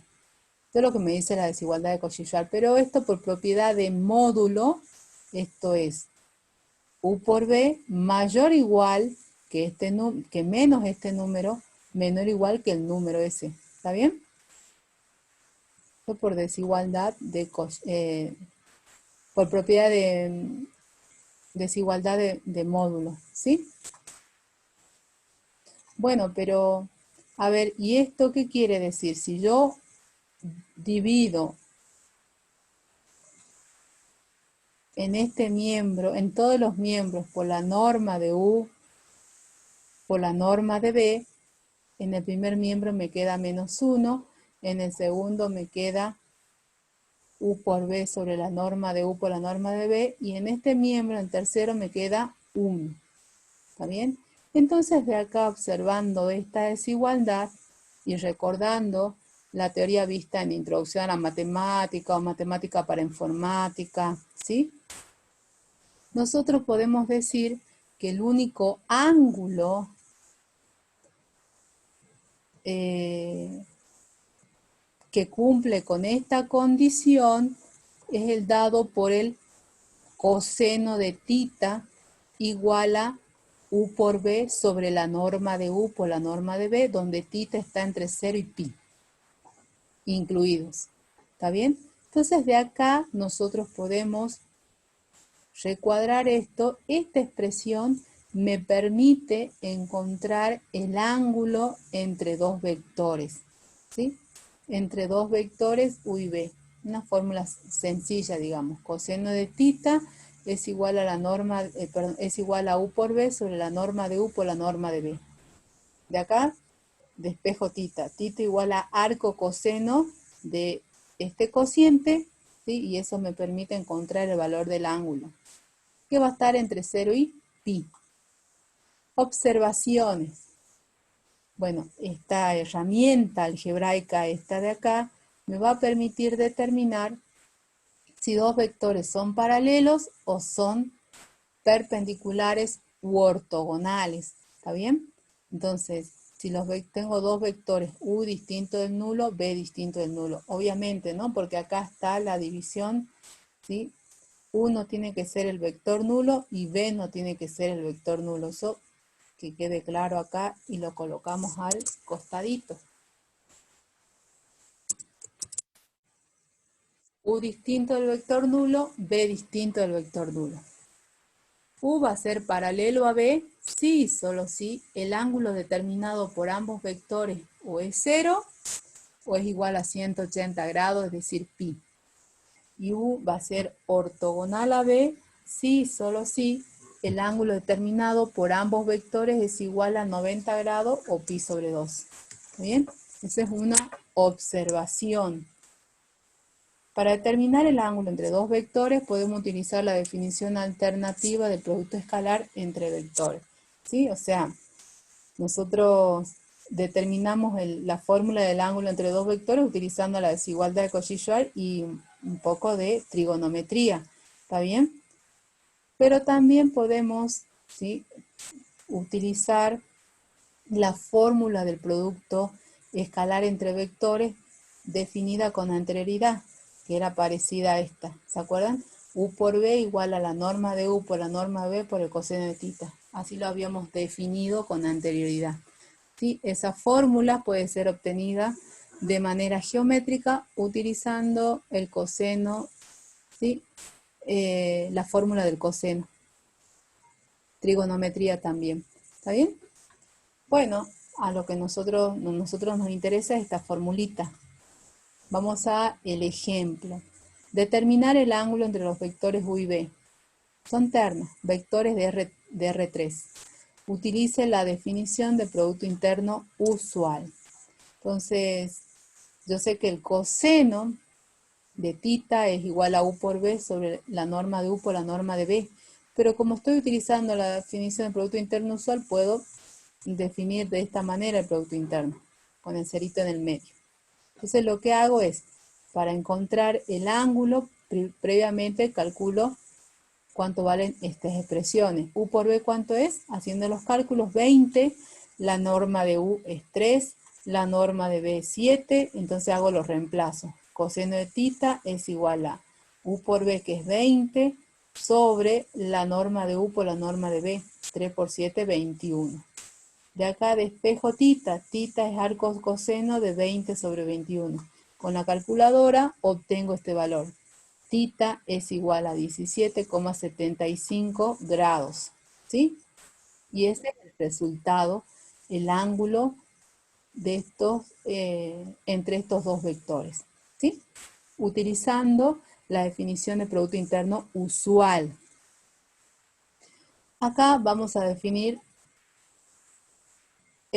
cuando dos vectores son perpendiculares u ortogonales. Nosotros ya lo habíamos dado entre las propiedades, ¿sí?, del producto interno, y dijimos que en un espacio vectorial con producto interno se dice que dos vectores U y B son ortogonales o perpendiculares si y solo si el producto interno es 0. Además, si U es ortogonal a cada vector de un conjunto W, se dice que U es ortogonal a todo el conjunto W.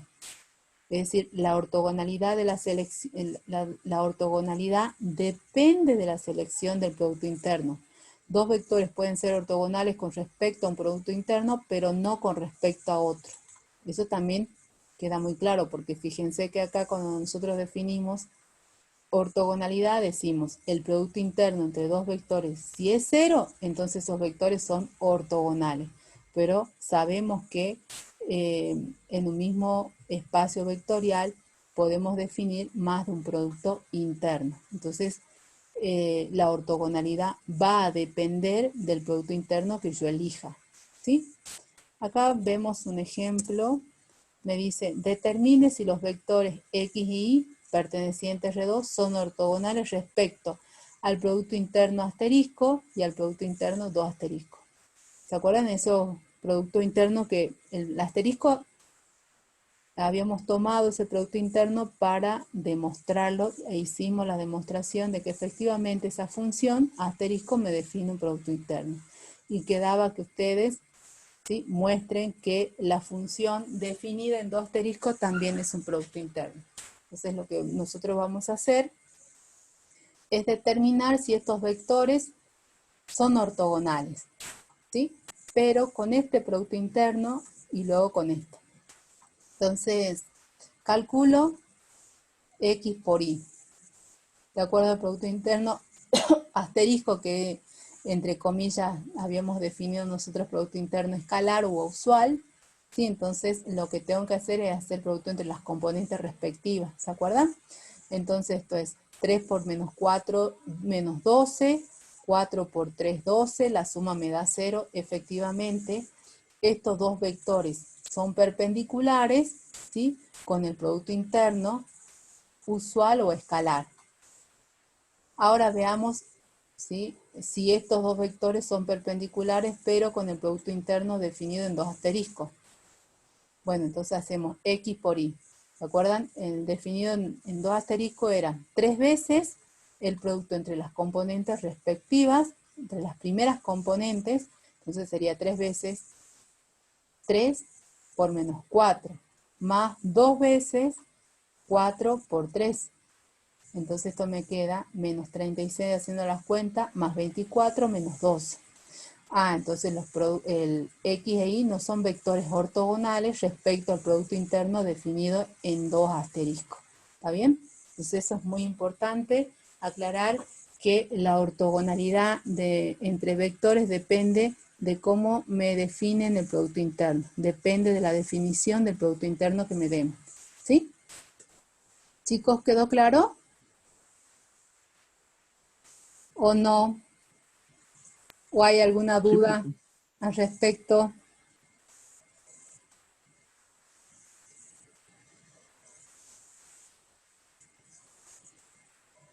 ¿No?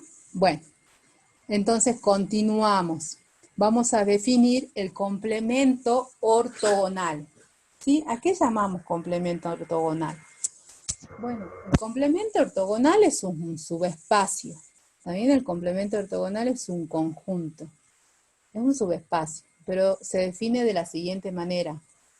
Dado un subespacio S de un espacio vectorial B con producto interno, que puede ser cualquier producto interno, ¿no? Definido de diferentes formas. Entonces tenemos, dado un subespacio S de un espacio vectorial B con producto interno, llamamos complemento ortogonal de S y lo simbolizamos con S, ¿sí? Ortogonal, con esta simbología, al conjunto de todos los vectores del espacio B que son ortogonales a cualquier vector de S. Es decir, el S ortogonal es el conjunto formado por los vectores X perteneciente al espacio vectorial, porque el S ortogonal es un subespacio del espacio vectorial B, definido de esta manera. Perdón, sería un subconjunto, ¿está bien? Todos los elementos de este conjunto, del complemento ortogonal, que es un subespacio, todos los elementos de este conjunto, ¿sí? Multiplicados por cada uno de los elementos de S, todos con todos sería, el producto ¿cuánto me da? 0. Entonces, X por Y me da 0, donde X es un elemento de S ortogonal e Y es un elemento de S.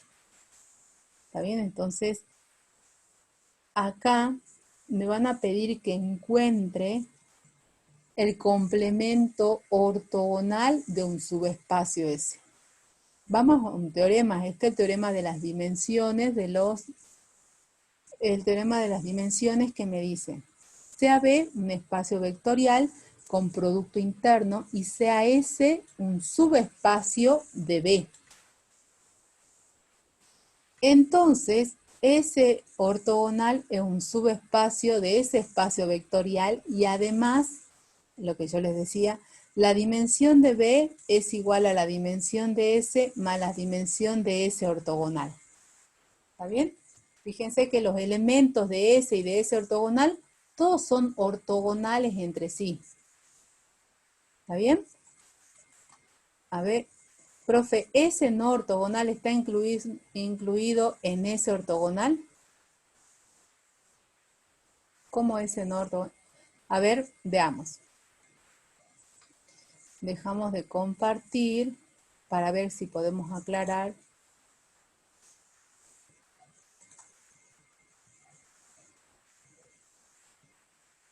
Ah, pero tengo que borrar esto.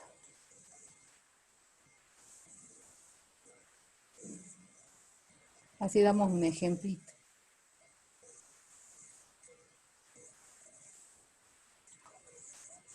Bueno, a ver, tengo que dejo de compartir, vuelvo.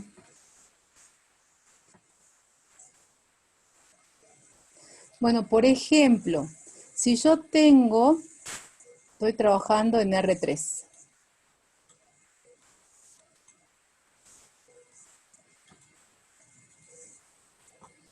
¿Sí?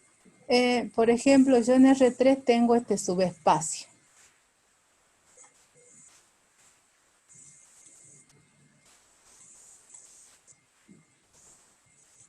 ¿Sí? Este subespacio está generado por estos dos vectores.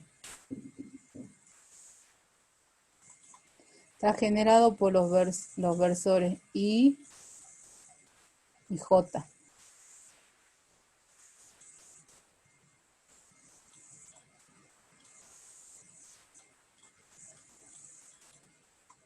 ¿Sí? Este subespacio lo vamos a llamar S. ¿Está bien? Gráficamente, ¿quiénes creen que va a ser, o quién va a ser mi S ortogonal?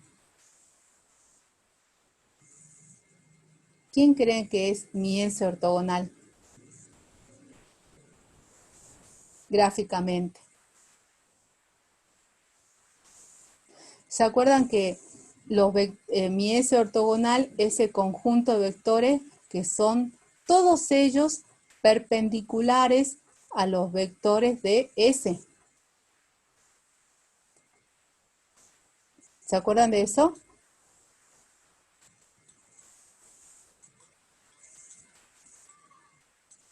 Entonces mi S ortogonal, puedo ver que mi S ortogonal es justamente esta recta.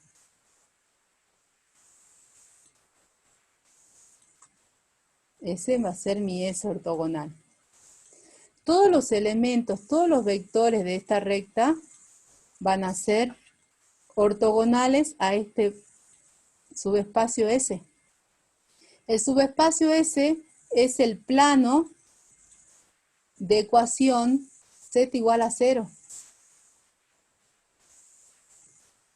Y todos los vectores que vivan en el piso, si estoy en el espacio, van a ser ortogonales a una recta perpendicular a ellos. ¿Está bien? Por definición, porque la construcción de estos ejes, por construcción estos ejes son perpendiculares entre sí. Por lo tanto, todos los vectores que vivan en el piso van a ser perpendiculares al eje Z. Entonces yo acá, ¿sí?, puedo ver que mi S es ortogonal ¿a quién? A este S, a esta recta. ¿Está bien? Este va a ser mi S ortogonal.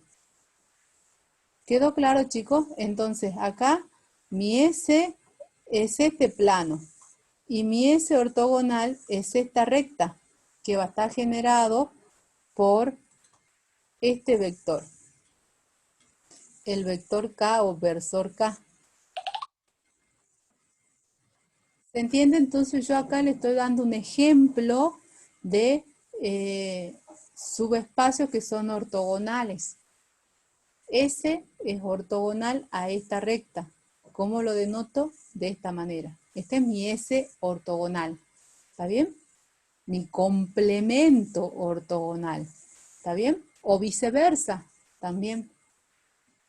¿Sí? Acá, el teorema de las dimensiones. El teorema de las dimensiones me dice la dimensión de U más B.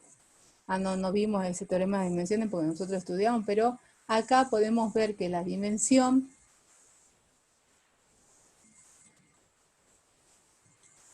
¿cuál es la dimensión de S? ¿Cuánto vale la dimensión de S?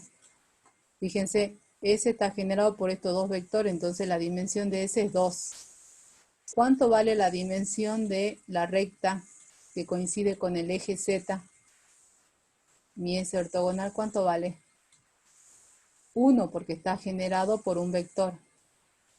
Si yo sumo estos dos, se está cumpliendo que la dimensión de S con más la dimensión del complemento ortogonal, ¿sí?, es igual a la dimensión del espacio total R3.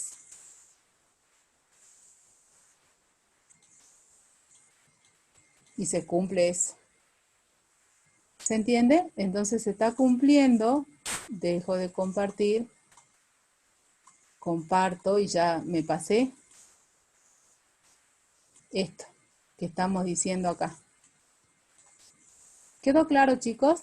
Bueno, la clase que viene volvemos a aclarar un poquito el complemento ortogonal, ¿sí? Y ya vemos cómo calculamos el complemento ortogonal y vamos a los ejemplos, ¿sí?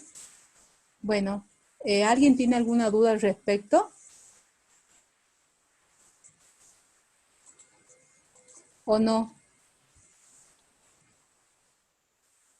¿Nadie? Bueno. No, profe. Entonces, los dejamos acá y la clase que viene continuamos, ¿sí? Gracias, chicos. Chao, profe. Chao. Gracias, profe. Hasta luego. Chao.